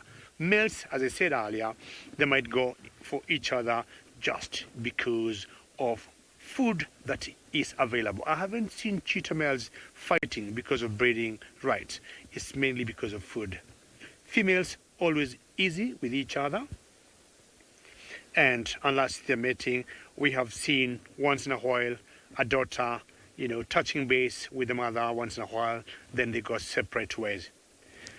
Well, what a day it has been with Hosanna in South Africa, lions in Kenya, elephants, and this cheetah that has kept us waiting here. Putting the head up. Are you trying to tell us goodbye?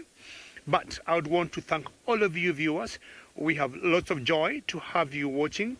Remember, we'll be out tomorrow morning. Please join us. Thank you so very much, and goodbye from all of us.